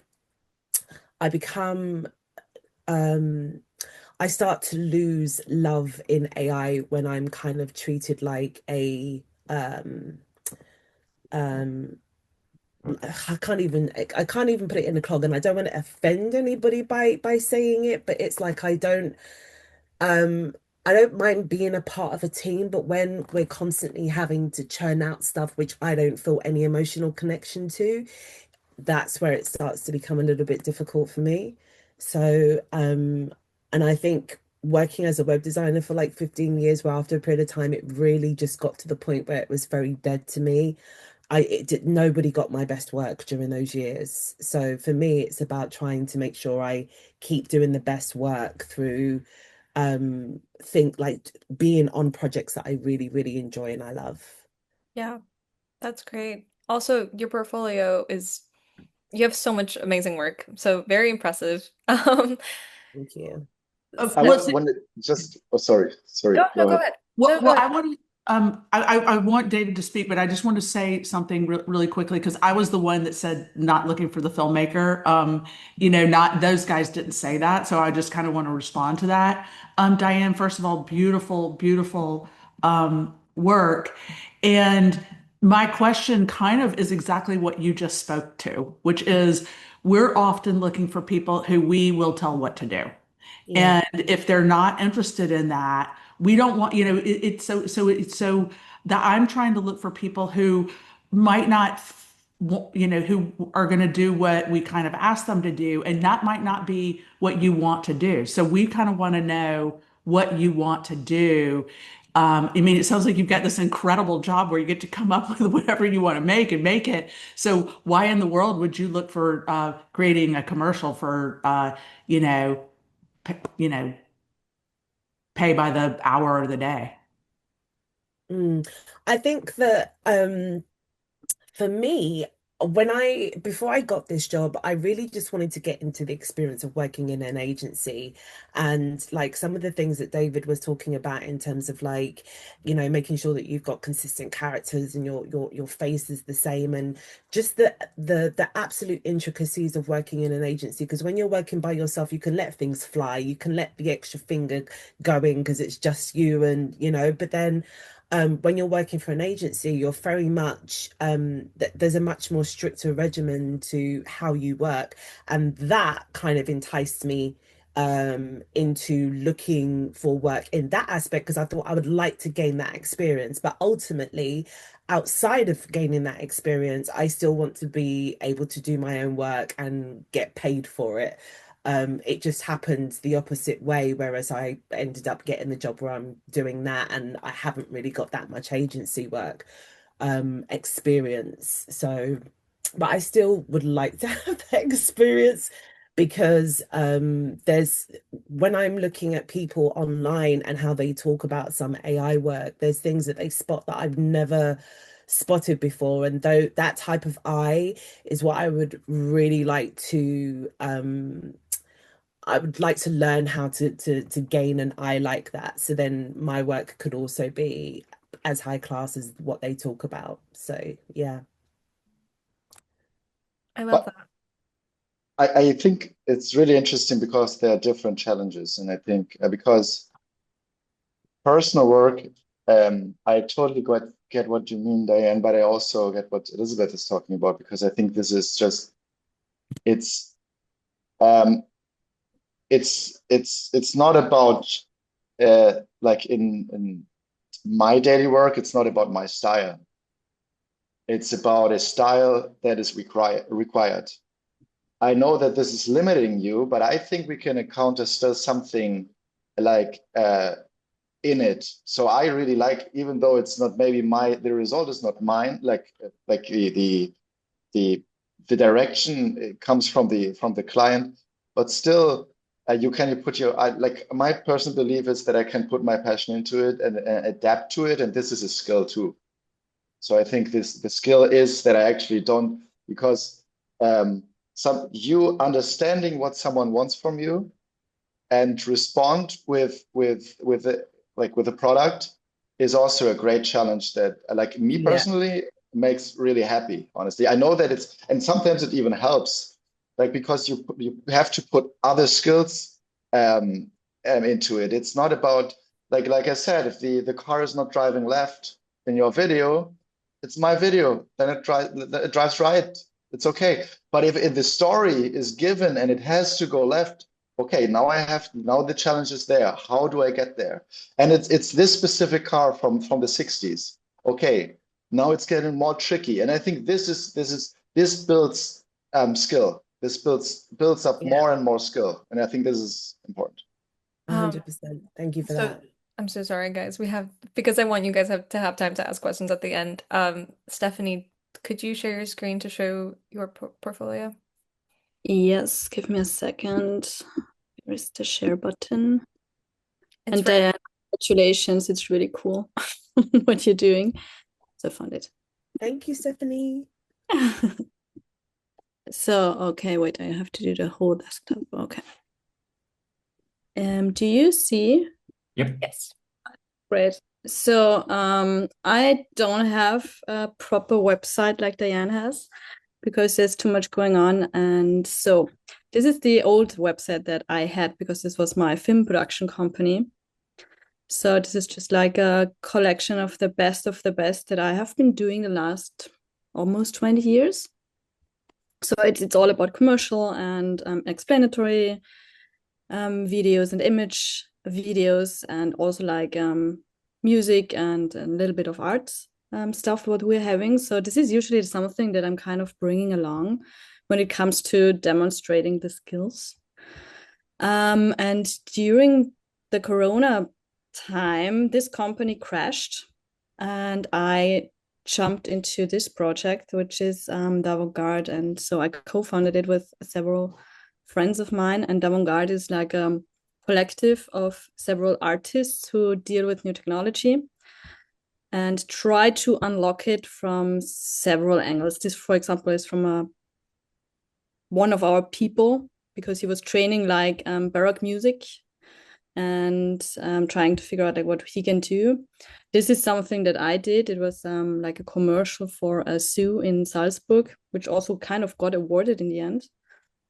And we did an art exhibition. So this is like a huge scope that I'm having and dealing with. But what I want to show you is the character consistency. And this is something that I'm kind of biting my nails off the last years, because I'm trying to have like this one figure that stays consistent. And this is like a project that is going on for the several last years, where I try to like, oh, can I build up a character that I can bring along and keep her kind of in this, she's going to be recognized wherever I'm going to put her. So this is just like a little overview. And if you want to go to the YouTube site, so there's like several projects that I have been doing the last years. So there was like this one video I did with LTX Studio that was presented for the Forward Festival 2 years ago. So it was just like demonstrating what you can do with LTX, and it was kind of going through all the different styles and possibilities you have. And I also tried to put her as the character into that. Here we have like the latest Gen Gems. These are from the other people. And if I go here to the videos, this is what I wanted to show you. So here's like several trials that I did. It's like too much or too many to show you right now. But this is like something that I'm playing around with and trying to figure out like, okay, what can you actually do? The Blue Dino project, for example, was like, can I keep like the style consistency, and can I create old people? Because it was 1.5 years ago where it was not possible to create old people. This is like a Sora project that I did with a museum. This is the trailer for the film festival where we try to demonstrate like what you can do with AI.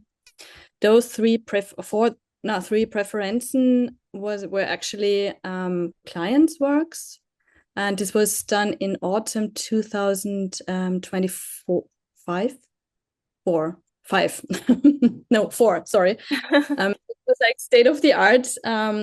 But it was back in the days when we talked to the client, we said like, okay, we can give you the story, because we were a team of 3 people. We can give you the story, but you need to be very, very open-minded, because the character consistency, if you really look close to it, is not given. But they wanted to have it anyways. And it was more about the architecture. So this is kind of an overview over the last years, what happened and how I integrated myself into this field. Like if you remember, like this infinity zooms. So, Stephanie, I have a quick question, because I want David and Niklas in the remaining time we have to be concise with the feedback they're giving.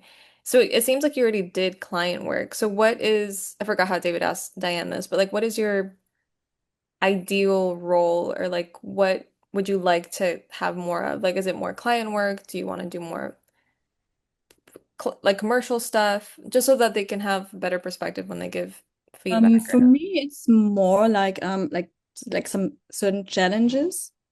Because when I close this one, the challenge that I'm working on is this project.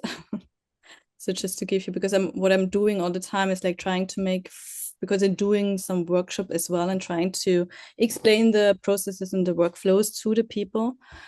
And this was kind of the challenge that LTX kind of took out lately with the Night of the Living Dead. And here I wanted to kind of rebuild the scene that they're giving me, not to invent something completely new, but to see if I could actually rebuild something like this. And this is something that I'm doing, and this would be the last thing that I'm showing you.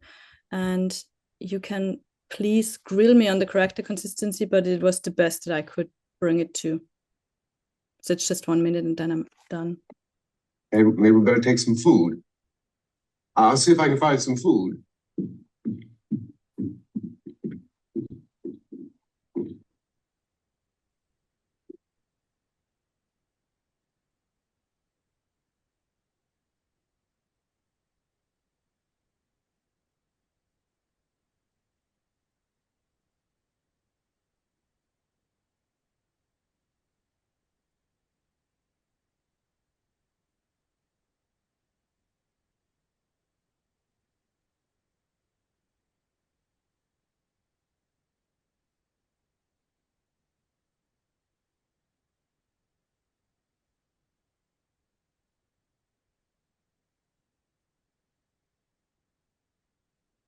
Happening? What's happening? Great camera angles, gotta say. The audio is coming in and out though. I don't know if it's supposed to be like. Yeah, I was missing. It just popped up. Sorry for that. It's okay. But you get the idea. And Yeah. this is something that I'm like working on for the last 1.5 days, just to go into a really film scenario, because what I noticed is like, so it's very, very easy to make some trailers and some nice images that are kind of a little bit moving, but it's more the storytelling that I'm interested in, like from a film perspective, because this is exactly the thing that I think like we're, I don't know if like Sea Dance is giving us like the chance for the future to go a little bit further with this matter, but yeah, that's what I'm doing. So the timer just went off, but let's do like 1 more minute for Niklas and David to give feedback, just to respect everyone's time before 3 p.m. But you guys can go ahead. I mean, the first thing that I gotta say is Stephanie. I mean, showing your work in a forum like this, this is amazing because you put yourself out and you open yourself up for criticism. And I would already be mad at everybody if I would show our work here and then the first question would come up. But so I gotta say that. Then I want to say that your camera angles are amazing. I love them. I think they're very cinematic. Show a really cool way of picking the camera. The only thing that I didn't see in your portfolio, and this is maybe you can talk about this in a second, but if I remember correctly, in your introduction, you mentioned that you also have a sociological background where you try to see how AI, what AI's influence is on us. And I think this is also something that you could put in your portfolio. I don't know how you present that, if that is a case study or if you want to write about this in a blog. But I think this is a really interesting topic, and I could see yourself also talk about that. yeah, that's what I'm actually doing. But this is not film and this is not the creative work. This is like the other part that I'm doing, because it's like an project that's called like How Real is the Digital Reality? And it's all about like social media and how it influences our perception and how we construct reality. But this is a completely different pitch. But you would suggest like putting it all into one thing? Well, I think you as a person could be both. Okay. I could see that. To me personally, I think this is more of a general note. I really liked your work. But if I honestly look at work, I think 2 things are really important to me in general. Time constraints and limits by the client, and this is something I think you try to figure these limits out, and I really like that, and how you present yourself, like you try to find the issue, the problem in it. in general, it's hard to, yeah, but it is the case. I think we still find a lot of issues, and but I think I don't want to say it in the wrong way. It's really easy to create, like you said, a good reel is really easy because if you know what AI can. But if a client comes to you and asks for a specific thing, a specific movement, specific clothes, then it's getting tricky. And this is the daily work normally. So this Exactly. is what I want to see. This is what I need to see. So for instance, one thing that I would, if I look at your video, I would think it would be interesting to have more of a, like for me, looking at the video, of a connection between the blood drop from the ceiling on the hand, because you had it on the hand and you had it on the ceiling. But what is with the connection in between? I would like to see this, if you can solve this, because like this connection is the hard part. Because you can have a hand and there's a little drop and it just rings down your hand. But what about having it on the ceiling and it drops down on your hand and then it drops? This is the challenge. This is also cinematic, but this is the issue. You know what I Mm. mean? So I love to see things where they, like I said before, where I think where the problems are and which you try to run away, you didn't, but because I see how you work, but we can't run away from some problems. We have to solve them in a way that still look cool. You should not find them, right? Exactly. Yeah, well, the blood drop was exactly the Yeah. pain point. I was like, so it does not work. Yeah. What I do in this workflow is always like I find a solution that works in between, and then when Yeah. there's then I deal with that because this is something that you usually that can keep you from from finishing the project and keeping the due date. So Obviously, this, yeah, yeah, yeah. And like, This yeah, is so the hard thanks for telling me. I was like, part. thank you for nice. sharing, Stephanie. Thank you Um, too. I was just gonna say, I think for the last 20 minutes, let's raise hand on the little Zoom thing and just ask David and okay, there we go. Well, Electra had her stuff dropped too. Electra? Oh, I didn't see it. Where was it? Yeah, it's in the chat. Oh, Electra, can you? It's a lot of links. Sorry, there were so many messages. Electra, do you want to share your Uh, screen? yeah.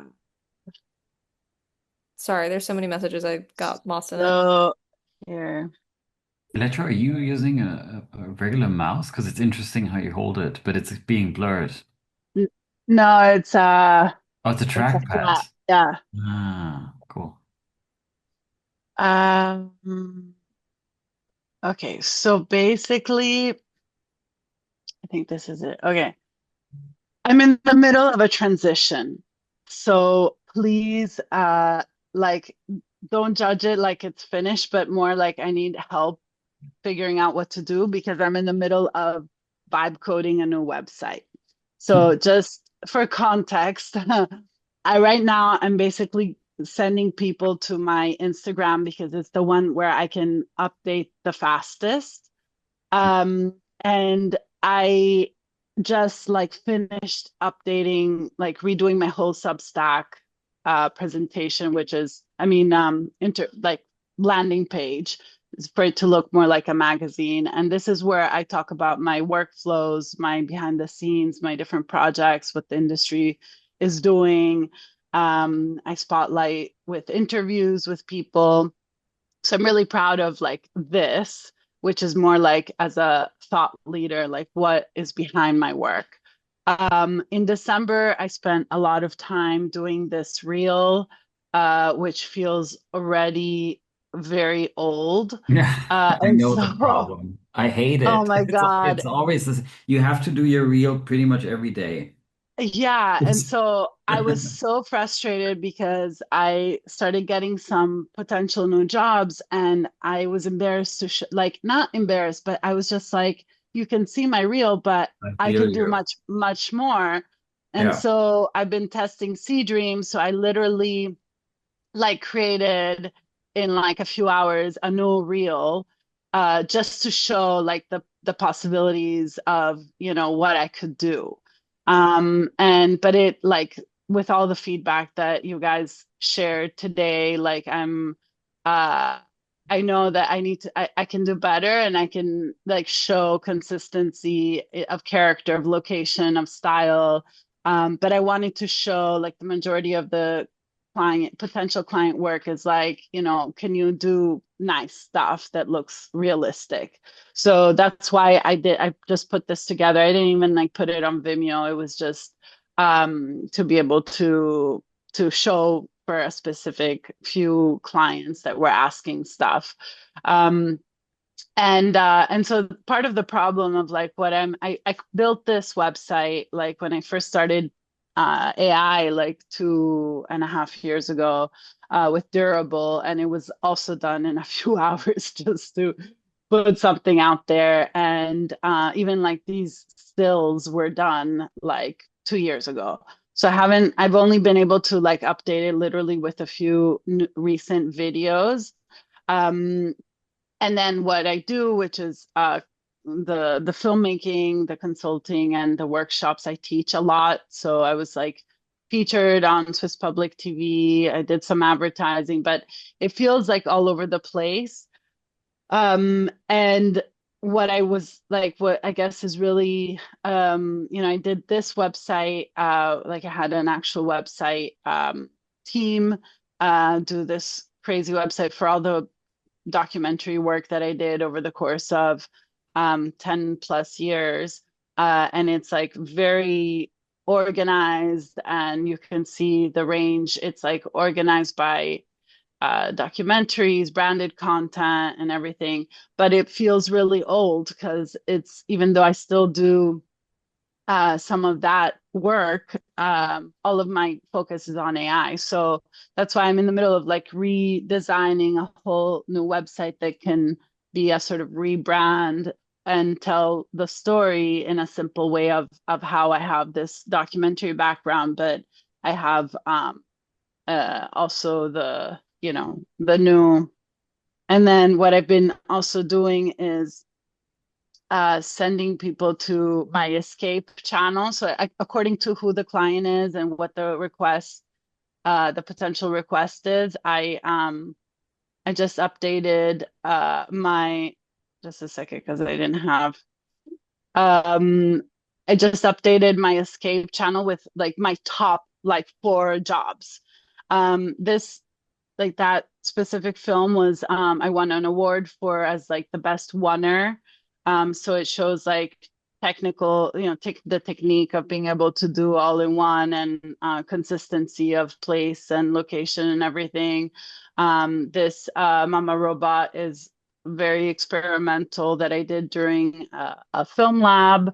And I'm currently doing a sequel for this story. So this is like, I think the most, I guess, cohesive look at my AI work right now. But yeah, I would love like any suggestions on how I can like create a website that can tell everything that I do. Wow. Just out of curiosity, were you able to use AI in documentaries so far? Yes. Okay. I was actually hired to do all of the AI footage for a feature-length documentary in December called Autumn Gold, which is coming out soon. And that was really interesting because it was this journalist did like an investigative reporting over the course of 30 years of what happened in the Navy on this specific ship. And so he had all this material, but the footage, the archival footage that he found and the images didn't look that great. So they wanted to use AI to tell like these flashback moments. But I came on board actually when the style was already locked. So I had to follow 2 different styles that were already locked. And it was really interesting because we had the archival material, and then we just had, they wanted that style. So I created all this material and I have a link to all of the footage that I generated for that.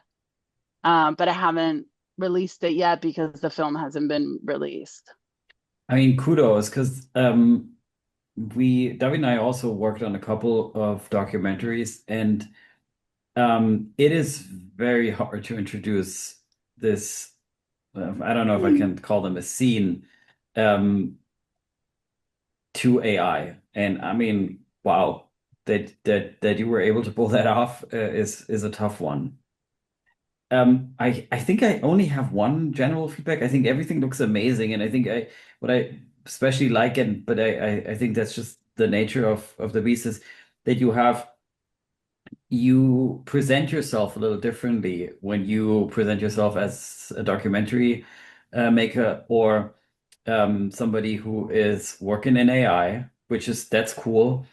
I think with all the visuals that I saw in the reel, my personal note would be, I think, focus on one reel that you put somewhere, then just continue posting things on Instagram. We personally don't post on Instagram because it just we were never really good at it, so we we then stopped. It hurt. I think it hurt the company.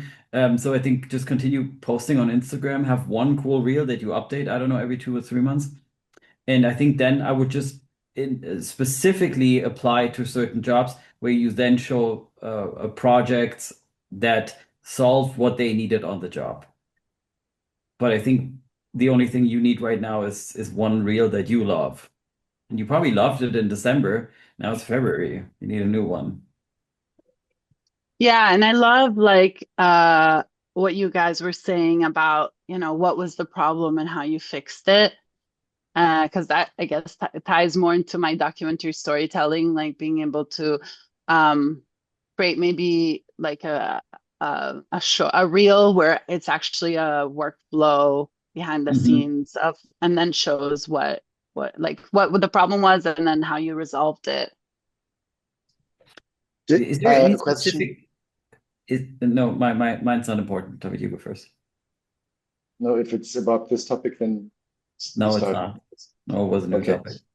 I just want to know if you already worked on a project with more AI artists, if you want to call them like that, or were you hired in specific jobs where you were the only one?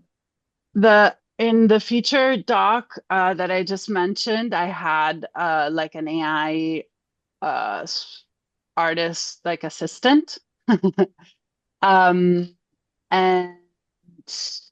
I think that's it, actually.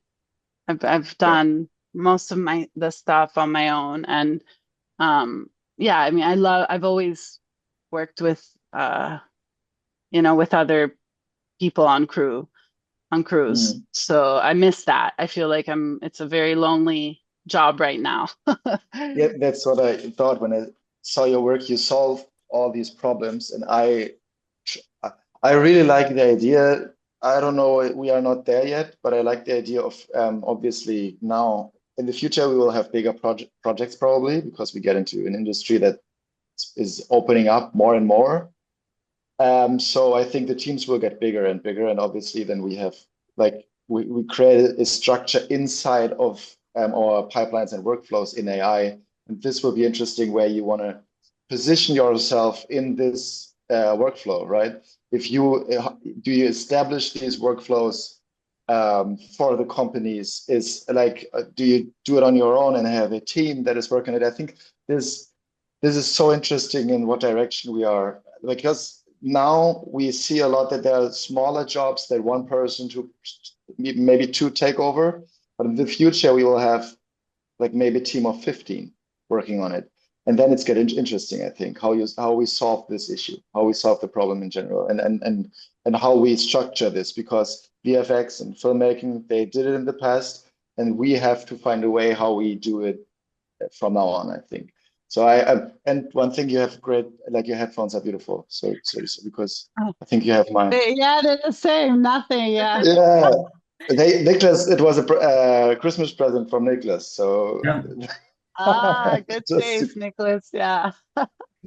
No, but I But think you know, this it is was look at the I work. had I in December I was in a film lab in Patagonia with the mentorship of Paolo Sorrentino, and we were in 50 filmmakers each doing our own film.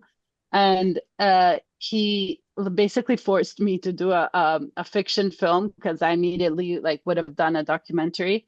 So I did my first fiction with actors, and I came and I, you know, had a short in 2 weeks. I had to like come up with the idea, shoot it, edit it, and screen it to him. And I got some feedback, and then I had a few months. And yesterday, I had to deliver the picture log. And and I had an editor who picked it. I edited it while we were there, but then I wanted a fresh eye. So I had another editor and somebody doing color. Anyway, while we were looking at it through it and improving the shots, I'm like, oh my God, I realized that there was like some dust on the lens. And oh my God, I hate myself. And I was like, you know what? I have AI. And it is incredible what I was able to do. Like I recreated a shot coming from one still of her driving the car, and it preserved her completely. And obviously the dust disappeared. And so then I got really jazzed and I started, and there were like some shots missing of nature. So I again used the stills from the original footage and generated incredible footage that you know, filled up, enriched all the scenes. Electra, So yeah. I would even say that that would be a perfect like problem solving example, like for a post of like this was my issue and this is how I solved it with AI. Because I think a lot of the times people want to see like real case scenarios like that. Um, and then because we're at 2:54, and we have 5 minutes left, I do want people to ask questions. David and Nicholas, I want to respect your time though. So James has a question. Would you be okay staying until 3:15? So that's like 15 minutes more your time.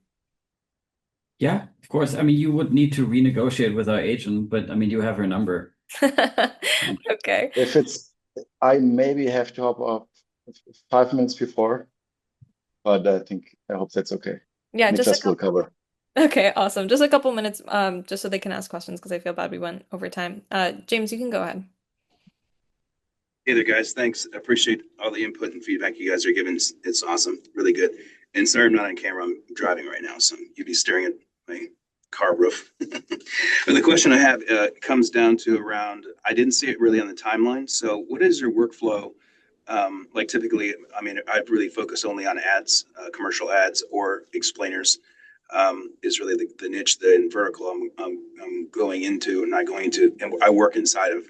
So a lot that I get usually starts with the concept that the client has, some vision they have in their brain of how it's going to go.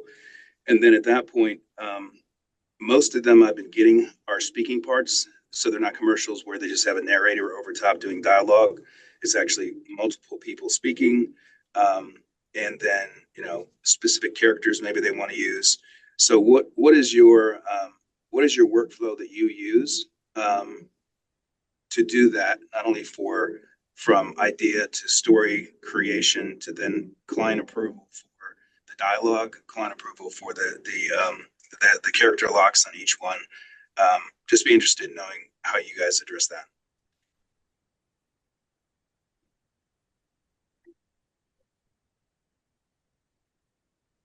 I would say, David, you're the workflow developer. It's hard to answer this. Maybe I think I need to hear the question again because I didn't really Well, like what. I think, James, are you interested in specific models that we use or more general how the workflow is structured? Yeah, exactly. How the workflow is structured. Okay. Nothing technical, just like client comes to you, they have this idea. Yeah. You need to go back to the kitchen, cook up the story, cook up the dialogue, they give them some characters to choose from, or they have characters where they want to use.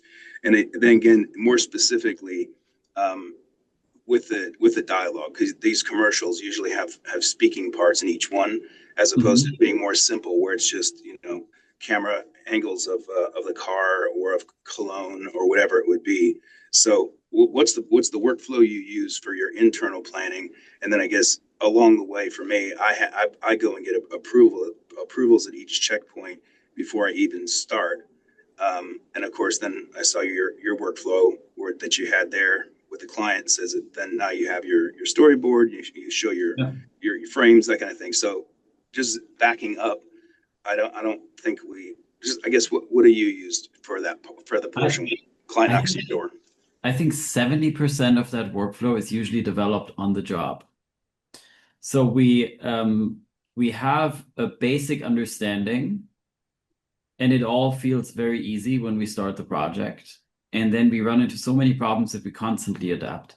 So I think in general, I think what we use is we go out and we create a style, which is think of this as mood boards, which we present to the client. Some of them we like to animate already if it does make sense. In some cases, for the AHA project, for instance, we immediately went into video production and then into After Effects, so that you can actually have that effect that looks as if some frames are dropping.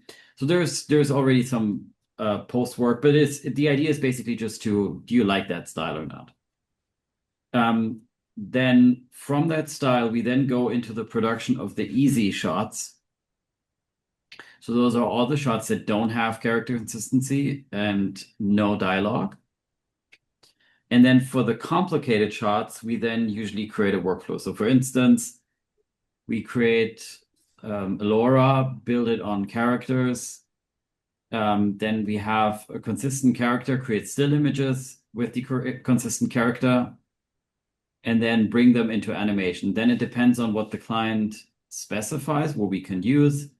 For instance, for lip sync, we use different tools depending on the client's needs. But it could be Kling 3.0 for good lip sync.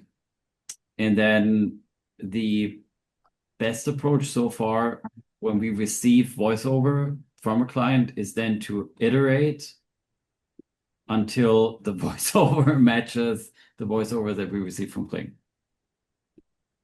Okay. I would add to this, James. In general, I think we always try it, but it doesn't work out, honestly. And I think this is part of us, all of us on this call, probably. We have to educate the clients in general about our processes. But it's pretty hard because the expectations are everything works and everything, like sometimes a small thing creates huge issues on our end. And it's hard to communicate this because you can do it a lot of times, but in the end, the client wants it. You have to figure out a way. Like in the end, everybody is happy, but normally. But I think there is not this one way. The perfect scenario, in my opinion, would be I can educate the client in a way that he understands where we should shift into a direction where we don't encounter huge issues, and we build up a workflow like this. But then there is like the time constraints and everything else creates so many other issues around it that you have to adapt, like Niklas said, during the process. So I can't give you one path that is ours at this point. No Okay. one. Did that answer your question, James?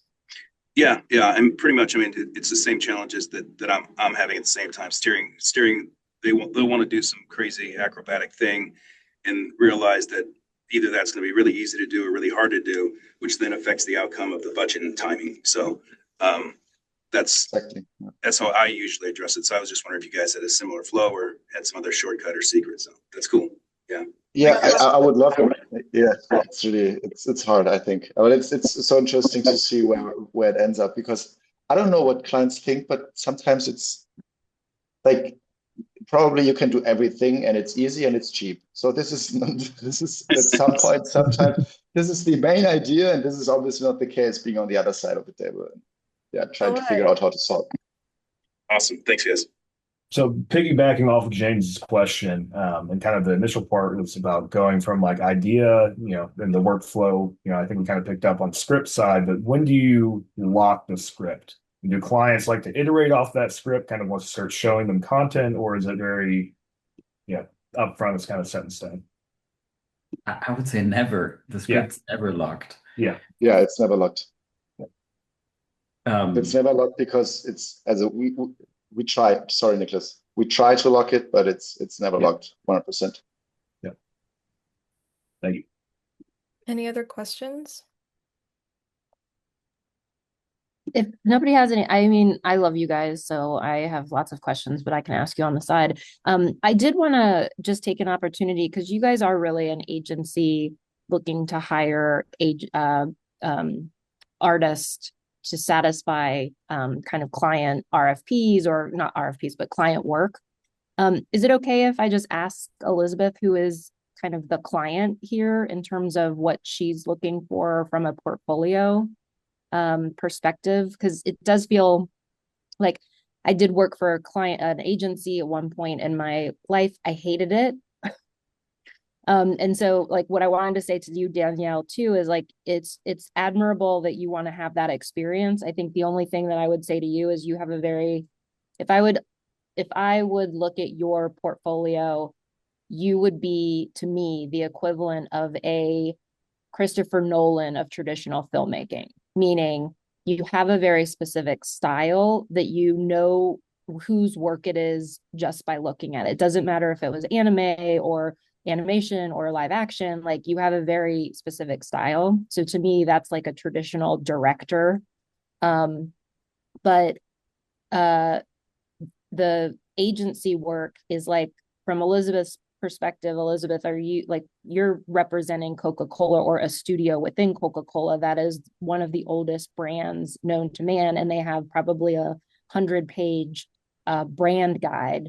One of the best beverages on the planet. What's that? One of the best beverages. I'm a DC guy. Diet Coke. Me too. I don't know what diet means. I don't even know what D is. So, yeah, By the way, I think David has to catch a plane. I think we need to let him go, but I can stay longer, it's no problem. Yeah. Thank you so much for having me. Before you leave, could you just stand up so we can see how tall you are? I'm just kidding. Awesome. I'm just kidding.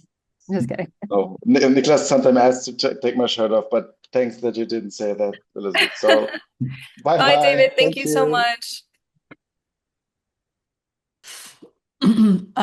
So Elizabeth, thanks for that question. So what the thing is I guess, going back, you all have to recognize when you, for me, when I see your portfolios, you look like you want to be filmmakers and artists, and you don't want to do commercial work.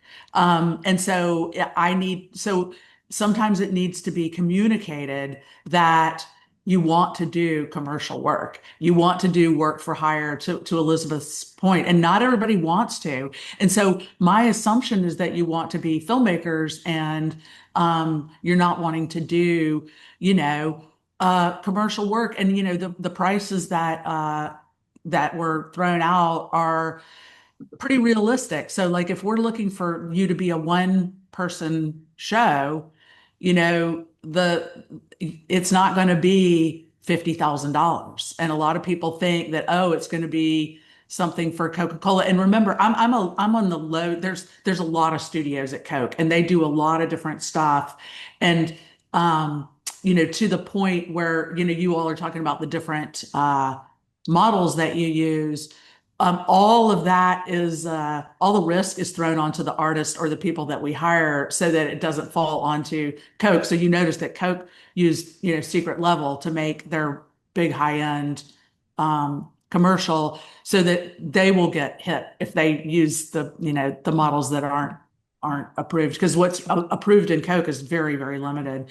But yeah, it has to be communicated that you want to do work for hire, and that you can work within really tight constraints and get work done in a week. Like I'm looking at your timelines, and that's kind of like, and so are you interested is the thing that sometimes doesn't come across. And the other thing I would say too is like I do work tangentially with agencies still because of the past agency work. Like people will call me and be like, do you know anybody in AI that can do XYZ? So like I will end up working with people. This is not a this is not for the faint of heart, right?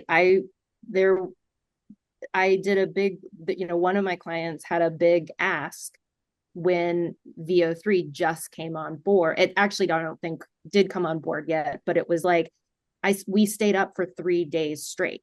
When I tell you I didn't sleep for 3 days, I mean that. There was no sleeping. I didn't get up from my computer for 3 days. So like this isn't this isn't easy work, right? Because to Niklas's point, there's a deadline and you can't miss the deadline. That's just it. The one thing I would say, like I took away from it that I loved, and I would do certain work for certain clients that would require kind of things like that, is because I'm learning something new. Like I'm a person who learns better if I have a deadline and I have a challenge. And so like it makes you better and it gets your reps in, and it allows you to be like, oh, I can now do character consistency or voice to voice cloning in open source, right? Like there's very specific skills you can get out of it. But that would be my 2 cents too on this. And then just to wrap it up because of time, and I hope that this last question kind of helps everyone, but if someone here wants to build a long-term career in AI creative work, what's one thing they should start doing immediately? Is that for the group or for me No, specifically? that's for you to help everyone in the group. So I think the AI creative work is I think I don't think this requires anything other than you understanding yourself as somebody who is flexible. So I would almost question the term long-term career immediately, because I don't think there is a long-term career ahead of us. My dad had a job that he did for 52 years at the same company. And he was always happy. He had a lot of girlfriends next to my mom. So his life was great, but he was not switching jobs in between. We have to do that. There's no other way. We can't have the girlfriends, but we need to constantly switch jobs. So that's I think what should you focus on is just flexibility. I think that's it. Okay. Well, if no one has any other questions, Niklas, Elettra. Yeah, along those notes, I wonder, Niklas, what you think about the future. Like, what's going to happen with like all the agentic changes, and how maybe we could be best prepared to ride, besides all the advice that you already gave, but in a more concrete way, like where filmmaking is going and advertising and content in general, and how we digest it. Well, I think I'm a very optimistic person. So I don't see that's it's good, but there are also some downsides. The downsides are I don't see the bad things coming. Usually they surprise me. But usually I'm very optimistic. So I don't see this industry going anywhere. I think there will be things that happen. There will be a lot of things that people considering changing jobs, etc. And I think it especially comes down to just head count that will go down in industries like visual effects, for instance. But I think this industry will still stay. And I think one thing that all of us here on this call, I think we represent a small group because I don't have any percentages. Probably Stephanie knows this better with her background, but I would think that let's say 10% of people actually want to be creators, and I think 90% want to be consumers. And I don't know if that number is really going to change even in the next years. I think even with those tools becoming more available, I think we want to be creators, other people want to be consumers. My mom will never start using generative AI. She will stay a consumer, even if it becomes super easy. That was a good perspective. Electra, did that answer the question? Okay, cool. I'm also hopeful. Anybody questions about the girlfriends my dad had? We need to have another Zoom where you just talk about your past life. Feels like there's a story there, Yeah. Nicholas. There are a couple of stories.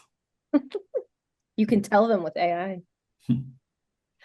Awesome. Well, I had so much fun. I feel like 3 hours passed by really quickly. I hope the same, that everyone feels the same. I thought this wasn't like the longest 3 hours of your life. But this was super. Oh, I love the hearts. Thank you so much, David and Nicholas. He just left, but this was super informative. I feel like you guys provided more than what I had written down in my questions. So thank you so much. Thank you everyone for being here. And I hope that this brought clarity because it is so there's not a lot of answers. So I hope this brought clarity and that we feel more comfortable moving forward as creatives in AI. I do want to announce that our festival is opening up film submissions in exactly 1 week. I put the link in the chat. If you guys have work, which obviously all of you guys have work, please submit it. We'd love to have you guys at the festival, which is June 16 and 17 here in Atlanta. And let's definitely stay connected. I actually want to before we all jump off, I wanted to add you guys to the WhatsApp, which is where we always post all this. Oh yeah, actually, I asked to be. Can I join? Yes. Or is this an exclusive group? No, Nicholas, you cannot join. What's that? What? Kidding. Let me pull it up. Nicholas. By the way, Natalia, I think this is it's amazing what you do here. I think it's what you're doing is very hard. It's very hard to build a community, and I think this is amazing. Oh, why thank you. That's so nice. And Elizabeth, that is actually a big part of how we're building this Yes. community. So, Elizabeth, do you actually have the WhatsApp? Yeah, give me my flowers, Nicholas. Damn. I wanted to do it. I wanted to do Natalia first and then do. So, Elizabeth, what I wanted to say is I think it's very hard to build a community, and I think it's amazing what you do. Thank you very much. We love it. And if you're in Atlanta, come to our monthly meetups. Also, well, Natalia, pick it back up from the slideshow that you had at the beginning. Oh, you're right. That's actually easier. I do want to mention a little bit more, and Electra, I'm still working, don't you worry, on our little thing. So we did Me too. Me too. We did Full set force. the What's your little thing? We'll tell you in just a second. Elizabeth, you can well, no, I'll let you do it. We did set the dates for Altera, June, as Natalia mentioned, June 16th and 17th here in Atlanta. And for those that are not football fans, that is between the first match and the second match of the FIFA World Cup days here in Atlanta. So we will be in the middle of all the FIFA World Cup experiences happening, and we hope to have some more very exciting news for you shortly about Altera and the city of Atlanta during those days. So keep you updated. But we're basically partnering with a global fandom at this point. We do want to make sure that we're bringing AI filmmakers and AI work into the forefront. Can you guys see this? Yeah. Okay, cool. So yeah, you can either scan the QR code or the link that I sent in the chat. But I learned that if you scan the QR code, you're not part of the group yet. Apparently, you still have to get approved, which yeah, we do that it's harder than I thought. Apparently it's a longer process. Well, it's because there's so many like bots, so I have to go through an approval process with everyone I add. But I am approving right now. You were already approved. I approved you while you asked. You did? Yeah, you and Electra.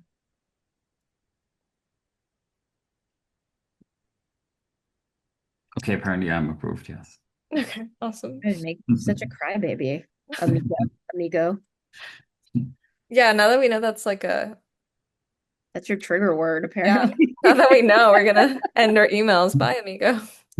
Yeah, amigo unfortunately didn't make it to the team. I wonder why. Yeah.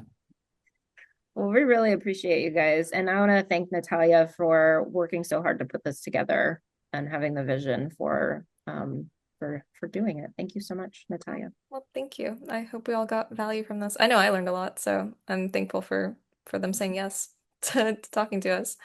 Um, but I think we're good. Oh, Elettra put her Substack in there. So do you guys want to join? Let's all stay connected. But enjoy this wonderful Saturday. I know some people are literally at the end of their Saturday, but thank you guys for spending time with Altera.